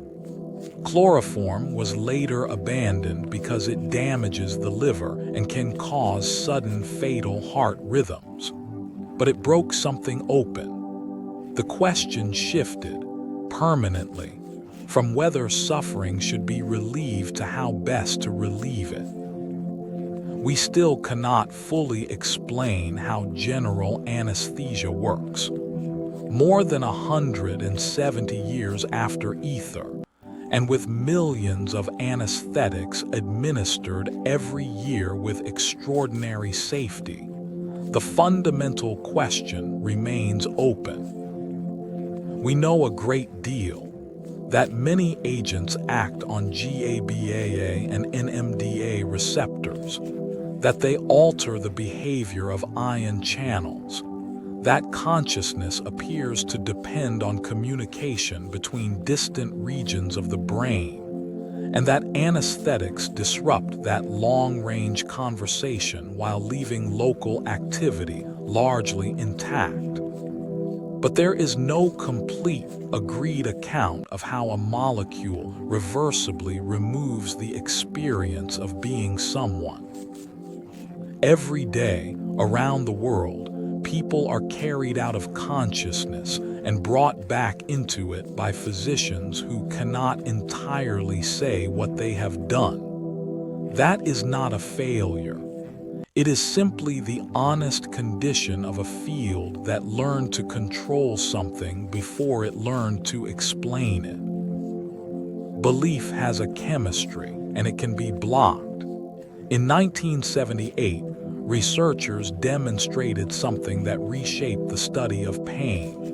When patients received a placebo and reported genuine relief, that relief could be reversed by naloxone, the drug that blocks opioid receptors. The implication is precise. The expectation of relief had caused the body to release its own opioids. This is not imagination in the dismissive sense. It is a measurable pharmacological event triggered by meaning. It helps explain why the ceremony around a remedy, the preparation, the trusted hands, the smell of the herb, the words said while giving it, has never been decorative. It is part of the mechanism. Across every culture and every century in this stow, healers understood something about ritual that took modern science until quite recently to catch. The context in which a medicine is given is not separate from the medicine. St. John's wort turns oil red and turns other medicines off.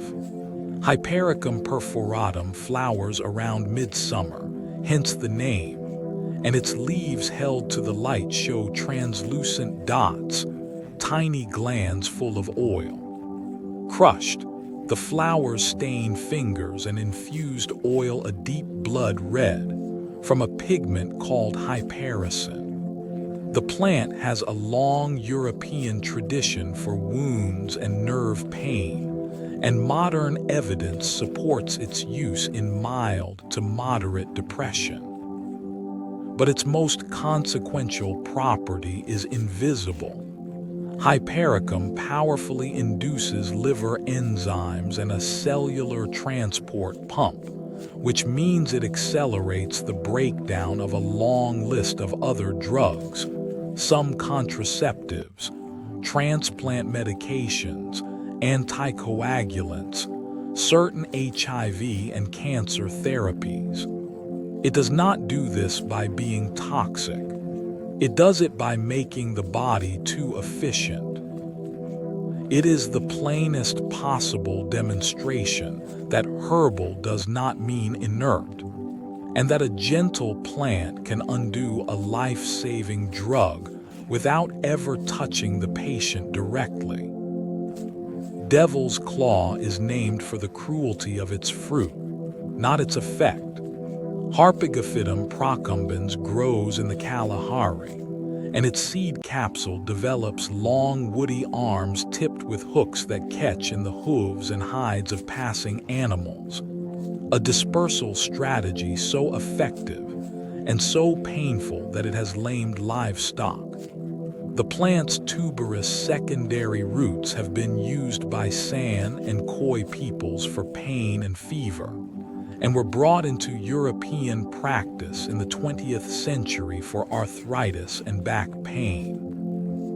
Its studied constituents are iridoid glycosides, particularly harpagoside, with anti-inflammatory activity that has performed reasonably in trials for osteoarthritis and lower back pain. Wild harvesting pressure is now a genuine conservation concern, a plant that evolved hooks to wound, offering relief from a different kind of wound, and now needing protection from us. The whole relationship folded into one desert root. Whether codeine works on you at all depends on a gene. Codeine, from the opium poppy, is not itself a strong painkiller. It is a prodrug. The liver enzyme CYP-D6 converts a fraction of it into morphine, and that morphine does the work. But the gene coding for that enzyme varies enormously between individuals and between populations. Some people carry versions that produce almost no functional enzyme, and for them codeine does close to nothing.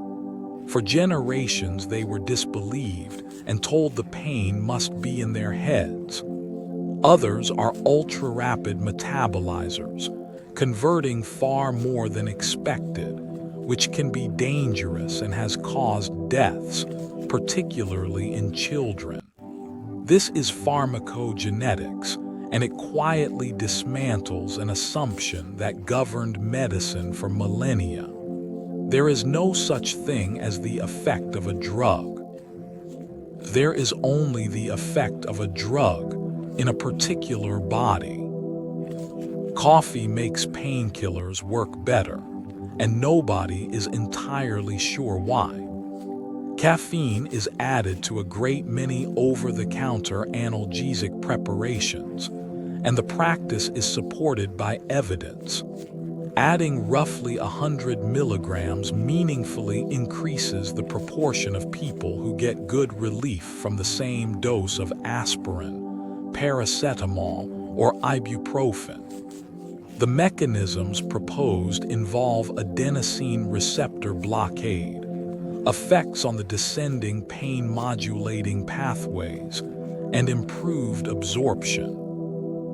Caffeine itself is another plant weapon, produced independently by coffee, tea, cacao, guarana, and holly, evolved to poison insects and, in some cases, to alter the memory of pollinators so they return more often. A molecule designed to defend a seed now sits in a tablet, quietly making someone's headache remedy work a little harder. Almost nothing in a pharmacy was built for us. We simply learned to overhear what the plants were saying to each other. Nutmeg is a spice at breakfast, and something else entirely in quantity. The seed of Myristica fragrans contains myristicin and elemicin, aromatic compounds that in ordinary culinary amounts do nothing but flavor a sauce. In much larger quantities, they produce a delayed, prolonged, and thoroughly unpleasant state of confusion, dry mouth, racing heart, and disorientation lasting a day or more, an effect recorded in medieval Europe, where nutmeg was occasionally taken deliberately, and in ships, logs, and prison accounts since. The spice was once so valuable that wars were fought over the tiny Banda Islands where the trees grew, and the Dutch traded Manhattan to secure control of them. What is striking is not the intoxication, it is the ratio. The same jar that sits harmlessly in a kitchen cupboard becomes dangerous only by a change in amount and nothing else. Dose is not a detail of pharmacology. Dose is very nearly all of it. Opium is still harvested with a blade and a bowl, exactly as it was 5,000 years ago. after the petals of Papaver somniferum foul. L. The green seed pod is scored with shallow parallel cuts, and a white latex weeps out and darkens in the air overnight. In the morning, it is scraped off by hand. That is the entire process, and it has not meaningfully changed since Mesopotamia. Every other part of modern pharmaceutical manufacture is unrecognizable from its ancient form: synthesis, purification, quality control, molecular design.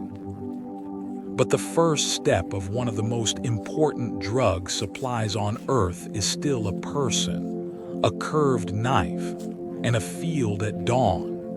What makes this so striking is the reason. Nobody has found a better way. The plant assembles a molecule of such complexity that, for a long time, growing it remained simpler and cheaper than building it. Sometimes the oldest method survives not from tradition but from sheer efficiency. Poppy seeds on a loaf of bread contain no opium and can still be detected in a drug test.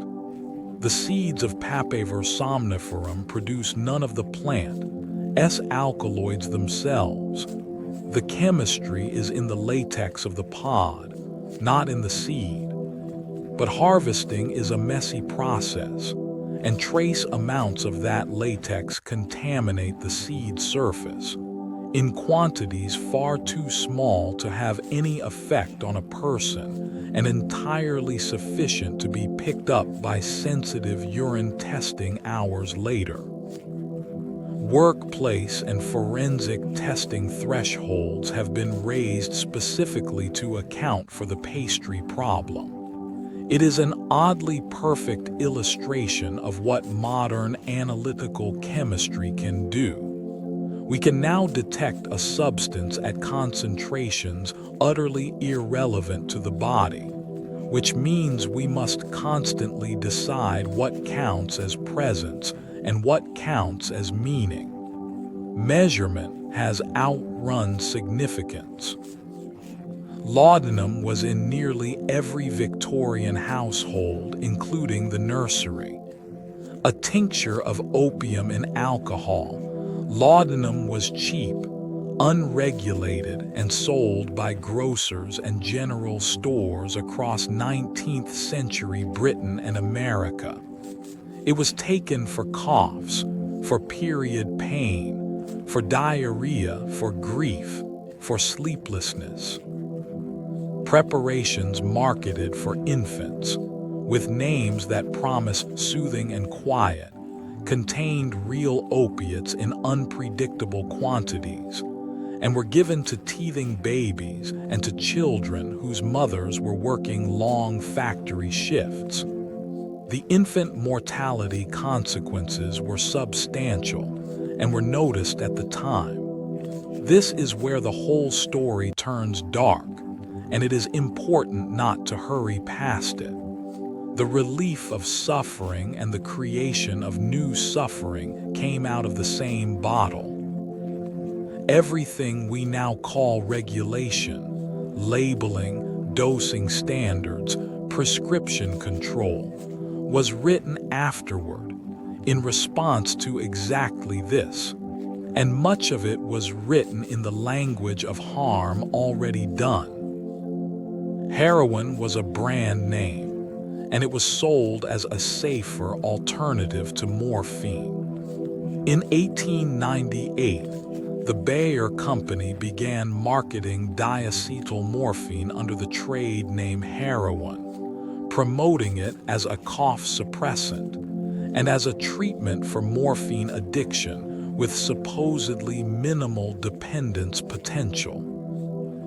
It is in fact a more lipid-soluble molecule that crosses into the brain faster than morphine and converts back into it once inside, which is precisely why it is more powerful and more dangerous, not less. The error was recognized within about a decade, and the drug was withdrawn from most legal markets. It is worth remembering that this was not deception by an obviously reckless actor. It was a respected company, using the best pharmacology available, arriving confidently at exactly the wrong conclusion. That has happened more than once since. Certainty is not evidence, and it never has been. The molecule that reverses an overdose does nothing at all to a person who is not overdosing. Naloxone binds tightly to opioid receptors without activating them, displacing whatever is sitting there and restoring breathing within minutes. Given to someone with no opioid in their system, it produces essentially no effect whatsoever. An unusual property for a drug, and the reason it can be handed out to the public and carried by anyone. It is now available as a nasal spray in many countries without prescription. There is a symmetry in this worth pausing on. The poppy gave humanity one of its greatest mercies and one of its heaviest burdens, and chemistry answered by building a molecule shaped like the key, but unable to turn the lock. A tiny plastic device in a coat pocket, holding the exact negative shape of a 5,000-year-old flower. Foxglove taught medicine that a folk remedy could be right and lethal at once. In 1775, an English physician named William Withering heard of an old woman in Shropshire whose herbal mixture relieved dropsy, the severe swelling now understood as heart failure. He investigated the mixture, identified foxglove digitalis purpurea as the active ingredient, and then spent 10 years carefully documenting doses and effects in patients before publishing in 1785. Digitalis strengthens the contraction of the failing heart and slows certain rapid rhythms, and it remains in use today.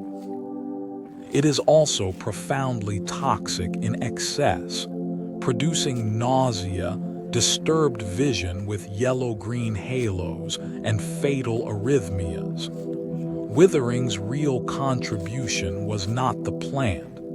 It was the method, the patient, systematic, honest recording of what happened at what dose, including the failures. That is arguably where clinical pharmacology begins. And it begins with a physician taking a country remedy seriously enough to test it properly. A fungus that poisoned medieval villages became a treatment for migraine. Claviceps purpurea infects rye, replacing grain with a dark, hardened body full of alkaloids. Bread made from contaminated rye caused outbreaks of ergotism, known as St. Anthony's fire, with burning limb pain, convulsions, hallucinations, and gangrene severe enough that limbs were lost. Entire villages suffered episodes for centuries. Yet the same alkaloids constrict blood vessels and act on serotonin receptors, and midwives had long used small amounts of ergot to control bleeding after childbirth. Purified derivatives became ergometrine, still used in obstetrics, and ergotamine, one of the first genuinely effective migraine treatments, and the ancestor of the modern triptans. Ergot is where the boundary between poison and medicine dissolves most completely. It is not that the fungus contains both. It is that they were never two different things. Autumn crocus provides one of the oldest continuously used drugs in medicine. Colchicum autumnale flowers in the fall without leaves, rising bare from the ground, and it contains colchicine, described for joint pain in the Ebers papyrus, used by Dioscorides, and prescribed for gout continuously ever since. Its mechanism is unusual. It binds tubulin and prevents the assembly of microtubules, which cripples the ability of inflammatory white cells to migrate to a joint and cause the characteristic agony of a gout attack. It has an extremely narrow safety margin, and poisonings, both accidental and deliberate, are well documented. What is remarkable is the continuity. A person in ancient Egypt with a swollen and unbearable toe, and a person in a modern clinic with the same problem may receive, in essence, the same molecule from the same flower. Very little in medicine is that old and still standing. One tree gave us a cancer drug and nearly paid for it with its species. The Pacific Yew, Taxus brevifolia, was long treated as a trash tree by loggers in the old-growth forests of the American Northwest. Slow-growing, commercially useless, burned as slash. In the 1960s, a bark sample submitted to a national screening program yielded paclitaxel, which turned out to be one of the most important chemotherapy agents ever found, working by freezing microtubules in place so dividing cells cannot separate. But the yield was almost impossibly small. Several mature trees were required for a single patient's course, and the tree dies when stripped. The crisis was solved by semisynthesis from the needles of a common ornamental yew, which regrow. It is a story that came very close to a terrible ending. The forest held an answer, and we nearly cut it down before we thought to ask. A South American shrub gave ophthalmology a drug that makes the eye weep. Jaborandi, Pilocarpus species from Brazil, was used by indigenous peoples and observed by Europeans to cause dramatic sweating and salivation. Its alkaloid, pilocarpine, isolated in 1875, stimulates muscarinic acetylcholine receptors, the same receptors atropine blocks.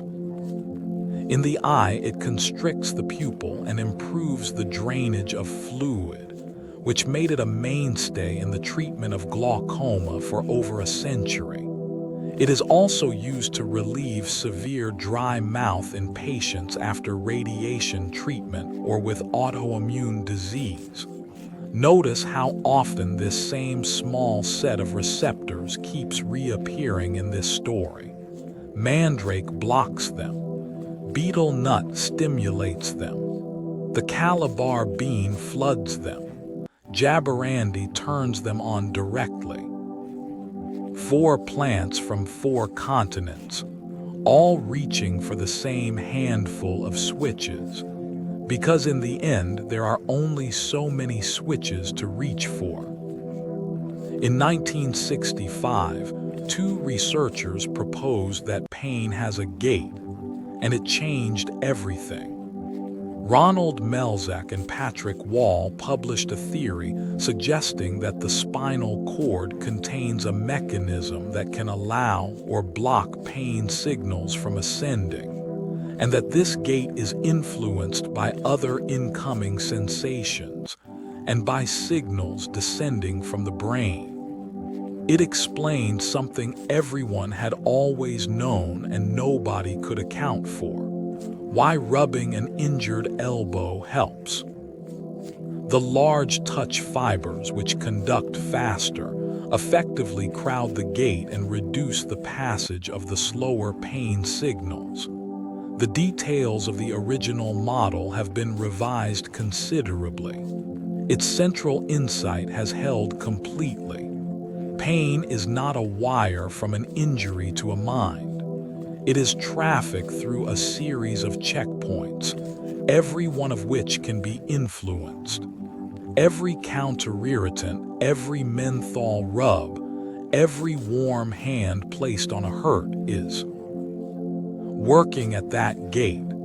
People have felt pain in limbs they no longer have. Phantom limb sensation occurs in the large majority of amputees, and for many it includes genuine pain, cramping, burning, or the sense that a missing hand is clenched into a fist that cannot be opened. The limb is gone. The pain is entirely real. This is possible because the body's map lives in the brain, in a strip of cortex that holds a representation of every part of us. And that map does not immediately update when the territory changes. Ronald Melzack, the same researcher behind gate control, later proposed that we carry a neural signature of the whole body that generates the experience of having one. Treatments now include mirror therapy, in which the reflection of the intact limb is used to give the brain visual evidence that the missing hand has unclenched. And remarkably often, the pain eases. There may be no clearer proof that pain is produced by the brain rather than delivered to it. A handful of people are born unable to feel pain at all, and it is not a gift. Mutations in a gene called SCN9A, which codes for a particular sodium channel in pain-sensing neurons, can abolish the ability to feel physical pain from birth. Individuals with this condition burn themselves without noticing, chew their tongues, walk on broken bones, and suffer joint destruction from injuries they never registered. Life expectancy is significantly reduced. The condition was studied intensively after researchers encountered a family in northern Pakistan whose members performed street stunts involving injuries they could not feel. One boy died from a fall he had no reason to fear. It is a difficult thing to sit with. The system that torments us is the same system that keeps us intact. Pain is not the enemy of the body. It is the body's way of insisting that it matters. The opposite mutation in the same gene sets a person on fire. Where a loss of function in SCN9A removes pain entirely, certain gain-of-function mutations in that identical channel cause inherited erythromelalgia, episodes of intense burning in the hands and feet, triggered by warmth or mild exertion, so severe that sufferers immerse their limbs in ice water for relief and risk tissue damage doing so. The channel becomes too easily opened. Nerves fire without cause. One gene, two directions, and at either extreme a life shaped almost entirely by the setting. For pharmacology, this was extraordinary news, because it identified a single target whose importance to human pain was proven not by animal experiment, but by human biology itself. Somewhere between those two families lies the rest of us, holding a channel tuned so precisely that we never notice it is tuned at all. A wrinkled rodent from East Africa feels certain kinds of pain not at all. Naked mole rats live underground in enormous colonies in poorly ventilated tunnels, where carbon dioxide accumulates and tissue becomes acidic. Acid normally causes pain. It is why a lemon stings a cut.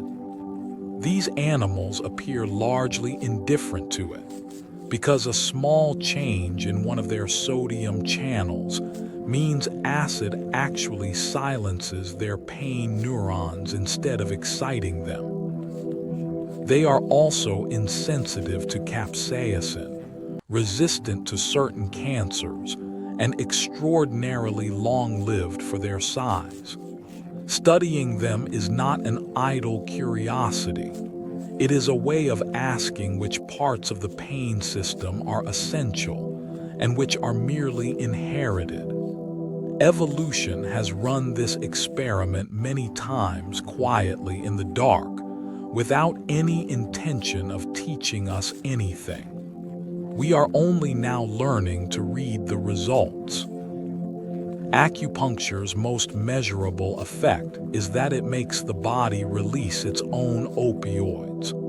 Whatever else is argued about it, one finding has been reproduced repeatedly since the 1970s. Needling produces analgesia that can be partially blocked by naloxone, the opioid antagonist. The stimulation appears to activate descending inhibitory pathways and to trigger endorphin release, and different stimulation frequencies appear to favor different peptides. This does not settle the larger questions about specific point selection or about how much of the clinical benefit is attributable to expectation, which remain genuinely contested. But it does establish something important. A physical intervention with no drug involved can change the chemistry of the nervous system in a measurable, blockable way. The body carries its own pharmacy, and there is more than one door into it. Distraction is a real analgesic, and burn units use it deliberately. Attention is a limited resource, and pain competes for it. When patients undergoing wound care, among the most severe pain in clinical medicine, are immersed in absorbing virtual environments during the procedure, reported pain drops substantially, and brain imaging shows reduced activity in pain processing regions. The most studied of these environments is a snowy landscape, chosen partly because cold imagery seems to work against the memory of burning. This is not a trick played on the patient. It is a rearrangement of what the brain has capacity to process. Every parent who has ever pointed at something across the room while pulling out a splinter has been running the same intervention. The mechanism is ancient. Only the equipment is new. Pain follows a daily rhythm, and so does the medicine for it. The intensity of many chronic pains varies predictably across the 24-hour cycle. Rheumatoid arthritis stiffness peaks in the early morning. Cluster headaches arrive with startling regularity at the same hour of night. Dental pain and labor onset both show circadian patterns. This is not merely about attention or fatigue. Inflammatory signaling, cortisol, body temperature, and even the expression of pain receptor genes all cycle. The field studying how drug timing affects outcome is called chronopharmacology, and it has shown that the same dose of the same medication can produce different effects depending on when it is given. It is a strange thing to absorb. The body you are lying in right now is not the same chemical environment it was at noon. You are, quietly and continuously, a different place at different hours. Melatonin is not a sleeping drug. It is a message about darkness. The pineal gland, a small structure deep in the brain, releases melatonin when the eyes stop reporting light, and that release tells every tissue in the body what time it is. It does not force sleep the way a sedative does. It shifts the clock and lowers the threshold. This is why timing matters more than dose, and why bright light in the evening is more disruptive than most people expect. What is less known is that melatonin is not exclusively an animal molecule. Plants make it too, and so do bacteria and algae. And in plants, it appears to serve as an antioxidant and a stress signal. It may be one of the oldest signaling molecules on the planet, a chemistry for coping with the dark that living things invented long before there were eyes to notice the dark had come. Almost everything calming in this story runs through the same quiet system. GABA, gamma-aminobutyric acid, is the principal inhibitory neurotransmitter in the mammalian brain, and its job is to say no. Roughly a third of the brain's synapses are inhibitory, and without them, neural activity would run away with itself, which is essentially what a seizure is. Valerian, hops, chamomile, lemon balm, passion flower, magnolia bark, kava, and the entire class of modern sedatives and most general anesthetics all converge in one way or another on this system. That convergence is not a coincidence of chemistry. It is a statement about how a nervous system is built. Excitement can be produced many ways. Calm has essentially one main road.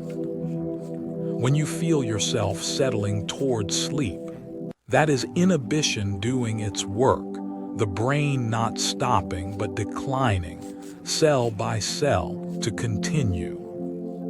Sleep and pain feed each other in both directions. Poor sleep measurably lowers the pain threshold the following day, and this has been demonstrated experimentally in healthy volunteers deprived of rest under controlled conditions. Pain, in turn, fragments sleep.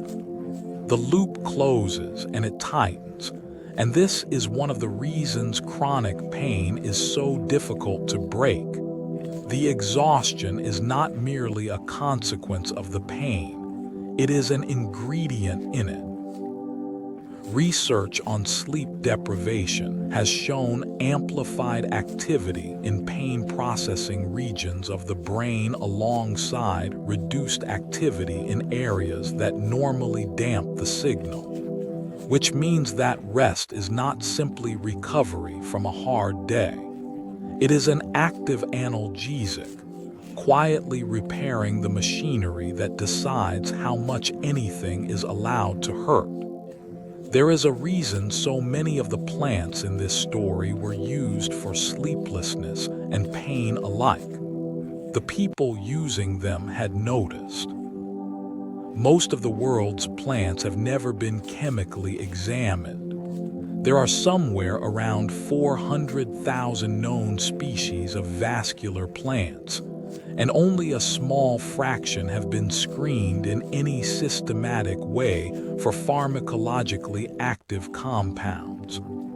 Of the ones we have studied, a substantial proportion of modern drugs derive from them, or from structures they suggested. The implication is uncomfortable and exciting at once.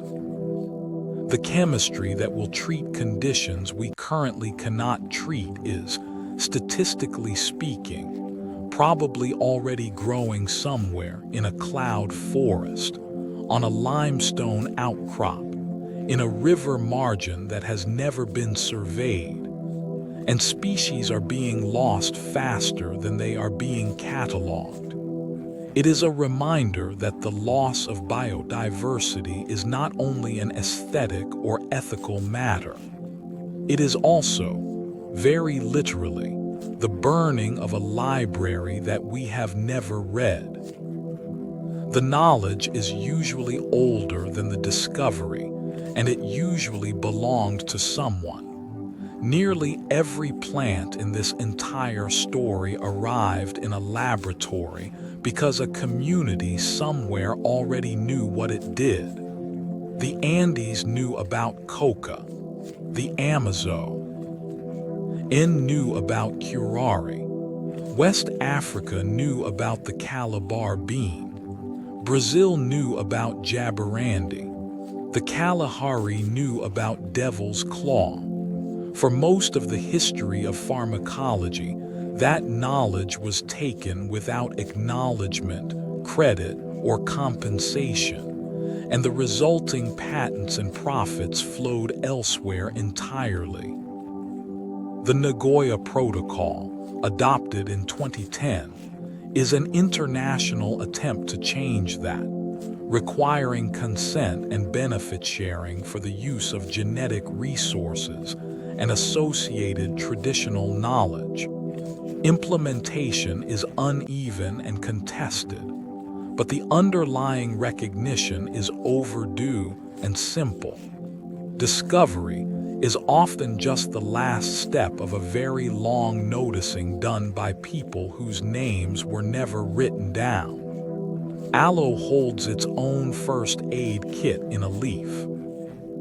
Aloe vera is a succulent that stores water in a thick inner gel, and that gel, largely polysaccharides, with glycoproteins and salicylates among the minor constituents, has been applied to burns and wounds since at least ancient Egypt, where the plant appears in medical texts and in temple carvings.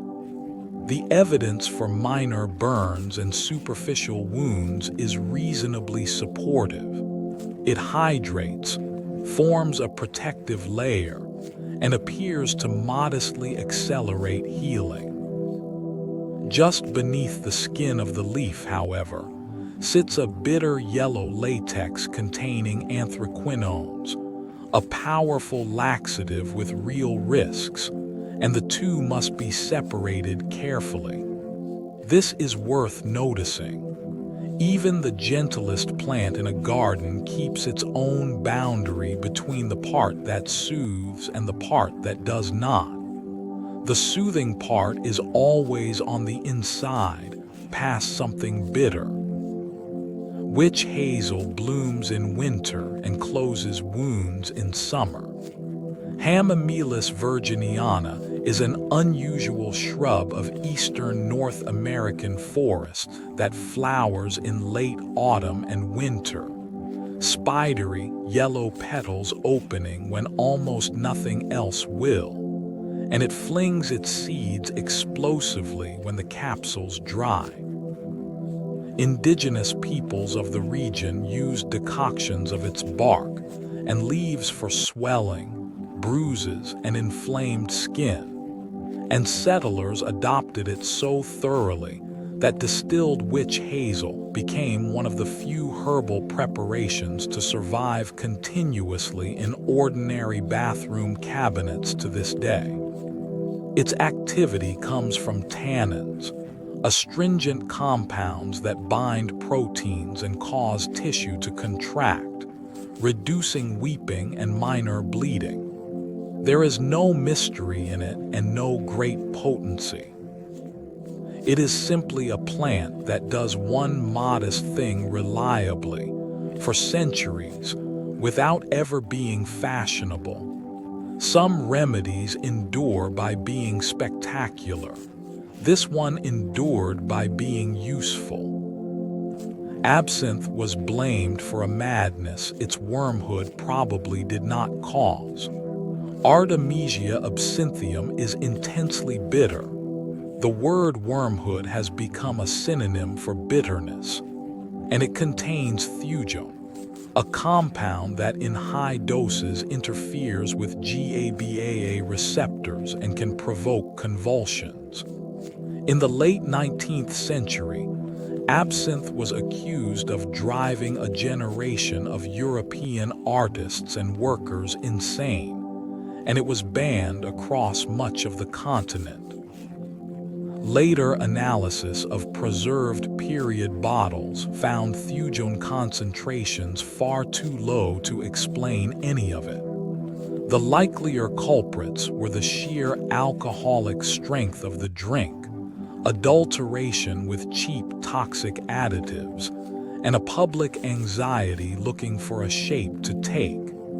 It is a useful story to keep near.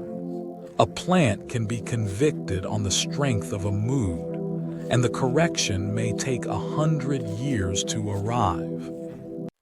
A 1400-year-old instruction told a modern scientist to use cold water. Artemisia annua, sweet wormhood, appears in a Chinese text from the 4th century as a treatment for intermittent fevers, with the specific direction to soak the herb in cold water and wring it out rather than boil it.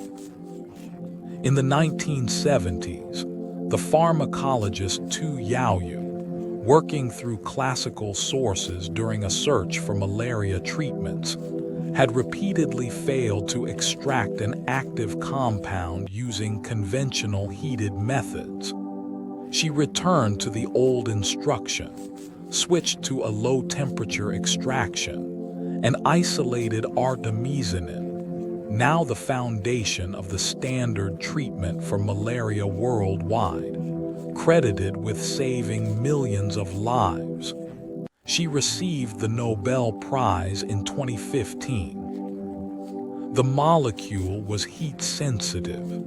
Someone had noticed that in the 4th century and written it down, and the notes survived long enough to matter. That is not luck. That is a chain of careful people, 1,600 years long. An Indian root gave psychiatry its first modern drug, and the drug had a shadow. Rauwolfia serpentina, Indian snake root, was used in Ayurvedic practice for centuries for insomnia, agitation, and what the texts describe as madness, and it was reportedly given to Mahatma Gandhi as a calming tea. In 1952, the alkaloid reserpine was isolated, and it became both one of the first effective treatments for high blood pressure and the first genuinely effective antipsychotic drug in Western medicine, arriving just as chlorpromazine did and helping to open the era of psychopharmacology. It works by depleting the storage of monoamine neurotransmitters in nerve terminals. That mechanism also explains its most serious problem. Reserpine can cause severe depression, and observing this became one of the key clues that led to the monoamine theory of mood. A plant used to quiet agitation taught us, by its side effect, where sadness might live. One of the most powerful painkillers ever found comes from a sea snail. Cone snails hunt fish with a hollow harpoon tooth and a venom containing hundreds of small peptides, each precisely shaped to jam a particular ion channel. A chemical arsenal so specific that researchers use it as a toolkit for studying the nervous system. One of these peptides from Conus magus was developed into ziconotide, which blocks a specific calcium channel involved in pain signaling and is delivered directly into the fluid around the spinal cord. It is far more potent than morphine and produces no tolerance or dependence. It also requires an implanted pump and can cause serious neurological side effects, so its use is limited to severe pain unmanageable by other means. The plants in this story fought insects. This animal was hunting fish. In both cases, what we found was a weapon precise enough to be turned into a mercy. Modern numbing cream exists because two solids became a liquid when mixed. Lidocaine and prilocaine are both crystalline solids at room temperature. Combined in the right proportion, they form what chemists call a eutectic mixture. The melting point of the blend falls below that of either component alone, and the result is an oil. That oil can be formulated so that a very high concentration of anesthetic sits in contact with the skin, allowing enough to cross the barrier to numb it. This is why a child can now have blood drawn without pain, and why so many minor procedures no longer require a needle before the needle. It is a small piece of physical chemistry, unglamorous and entirely undramatic, and it has quietly removed an enormous amount of fear from ordinary medical life. Not every mercy arrives as a discovery. Some arrive as a formulation. Honey was a wound dressing for 4,000 years and then came back. Egyptian, Greek, Roman, Chinese, and Ayurvedic sources all describe honey applied to wounds and burns, and it fell almost entirely out of Western practice with the arrival of antibiotics. It has returned. Medical-grade honey, sterilized and standardized, is now used in some hospitals for burns and stubborn wounds, and the reasons are understood. Its high sugar concentration draws water out of bacterial cells. Its acidity is unfavorable to many microbes, and it generates low, steady levels of hydrogen peroxide through an enzyme the bee adds. Manuka honey carries an additional antibacterial compound derived from the flowers. Something used for 4 millennia was abandoned as primitive, and then, when resistant infection made the modern answer less certain, it was tested properly and found to work. Progress is not always a straight line away from the past. Camphor is a smell that most people recognize and almost nobody can name. Distilled from the wood of Cinnamomum camphora, a large tree native to East Asia, camphor has been traded across Asia and the Arab world for over 1,000 years, valued for embalming, for incense, for moth repellent, and for rubbing into aching joints and congested chests. It works on the skin as a counter-irritant, activating both warm and cool receptors. It can feel simultaneously cooling and warming, which is exactly what makes it strange. And it has mild local anesthetic activity. It is also toxic if swallowed in more than small amounts, particularly to children. That sharp, medicinal, slightly nostalgic smell that so many people associate with being cared for during childhood illness is a defensive compound from a tree, converted by long association into one of the most emotionally loaded scents in the world. Tea contains a molecule that appears almost nowhere else in nature. Camellia sinensis produces L-theanine, an amino acid found in significant quantity in essentially no other common food plant.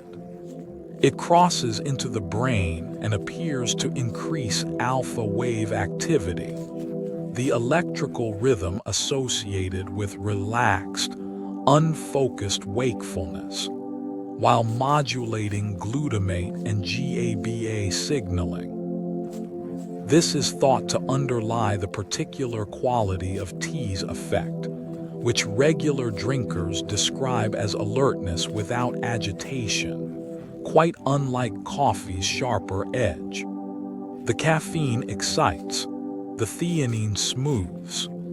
Two molecules in the same leaf pulling gently in opposite directions, producing something neither would produce alone. Human beings selected and bred this plant for 1,000 years without any of that knowledge, guided by nothing but the feeling of an afternoon. Taste, it turns out, is a surprisingly good instrument. The word anesthesia was suggested in a letter weeks after the first public demonstration. In November of 1846, the physician and writ. Oliver Wendell Holmes wrote to William Morton proposing a name for the new state that ether produced, drawing on Greek roots meaning without sensation. The word already existed in older medical Greek, but Holmes gave it its modern job, and it was adopted almost immediately across languages. There is something fitting about the fact that this needed naming at all. The condition was genuinely new to human experience, not sleep, not fainting, not death, and not intoxication. A person could be gone and then returned, and the interval was empty. Humanity had to reach back into a dead language to find a word for something it had never previously been able to do. Almost every technology eventually forces us to invent vocabulary. Very few force us to invent it for a place we now go and come back from. The great remaining goal is a painkiller that is strong and not addictive. Much current research aims directly at the sodium channel, identified through those rare human families, NaV17, on the reasoning that a drug blocking only that channel could abolish pain without touching consciousness, mood, or reward. Others pursue biased opioid signaling, cannabinoid pathways, or peptides from venoms and plants not yet examined. Progress has been slower than anyone hoped, and several promising candidates have failed in late trials because pain is not one thing and human nervous systems vary enormously. But the direction is clear, and it is the same direction people have been walking since a Sumerian scribe pressed two symbols into wet clay. Find the thing that stops the hurt. Do not let it take the person with it. 5,000 years in, we are still working on the second half. Bitterness is an alarm, and almost every plant in this story trips it. Human beings carry around 25 different bitter taste receptors, an unusually large family, and they are tuned to detect an enormous range of unrelated compounds. The reason is defensive. Most plant toxins are bitter, and an organism that spits out bitter things before swallowing them survives longer. Children are more sensitive to bitterness than adults, which is exactly what you would want in a small body exploring a world full of leaves. And yet nearly every medicinal plant in this entire night, wormwood, willow bark, feverfew, gentian, cinchona, mandrake, hops, is bitter, sometimes overwhelmingly. Which means that at some point, someone overrode a hardwired warning and swallowed anyway. Bitter taste receptors have since been found in the airway, the gut, and elsewhere, doing jobs that have nothing to do with taste. The alarm system turned out to be older and more widespread than the tongue. People sometimes dream under general anesthesia, and the dreams are usually pleasant. Reports vary widely by technique and by how soon patients are asked, but a meaningful proportion of people recall dreaming during an anesthetic, most often short, ordinary and agreeable, familiar places, nothing dramatic. It appears to occur largely during the lighter phases near emergence rather than during deep unconsciousness, and it is not associated with the rare and much more serious phenomenon of intraoperative awareness. What makes it worth pausing over is what it says about the state itself. Anesthesia is not a switch with two positions. It is a landscape with regions: sedation, amnesia, immobility, loss of consciousness, each produced somewhat separately, each capable of being reached without the others. A person can be unreachable and still, somewhere, be walking through a garden. Rosemary carries a molecule that may explain why it was the herb of remembrance. Rosmarinus officinalis was placed with the dead in Egypt, worn by Greek students who believed it aided study, and carried at funerals and weddings across Europe as a symbol of memory. Its volatile oil is rich in 1,8-cineol, which is absorbed through the nasal and respiratory lining into the bloodstream, and which inhibits acetylcholinesterase, the enzyme that clears acetylcholine, the neurotransmitter most closely tied to attention and memory formation, and the very same target as the Calabar bean. Small studies of rosemary aroma have found modest improvements in some memory measures, with blood levels of cineol correlating to performance. The evidence is preliminary and should be held lightly, but the symbolism came first, by thousands of years, and the chemistry arrived afterward, pointing at the same place. Sometimes a tradition turns out to have been an observation all along. And now the lamps go out one by one, along a very long road. We began in Sumerian clay, with two symbols pressed into wet earth for a flower, and we have traveled a long way from there. We passed the forked root that was said to scream, and the sponge held quietly beneath a sleeping face in a Salerno operating room. We watched a young doctor in Vienna touch a cocaine solution to his own eye in 1884 and change surgery forever. We follow.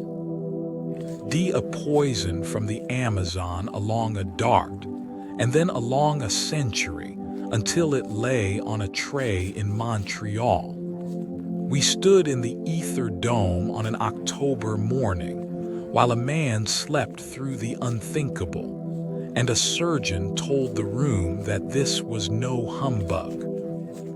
We met the willow, and the meadowsweet hidden inside a word. We met the bitter daisy taken before the pain arrives, the small red seed of the jujube, the bark of a magnolia older than bees. We met a fungus that burned villages and then eased their headaches, and a 4th century instruction about cold water that saved millions of lives 1600 years later. We learned that your body makes its own opium, that pain is edited on its way to you, and that the whole vast machinery of sensation is only salt water and timing, and a series of small doors. There is nothing left to carry now. Let the names go. Let the mandrake and the poppy and the yew and the sea snail drift back down into the dark where you found them. Feel the weight of your body against the bed and let it be heavier than it was a moment ago. Let your jaw unclench. Let your hands open. Breathe in slowly and then let the breath leave without helping it, the way a leaf leaves a branch. Every one of those healers in every one of those centuries was reaching toward exactly what you have right now, freely and without cost: a quiet body, an unhurried mind, and a night with nothing in it that needs to be endured. You are part of this story.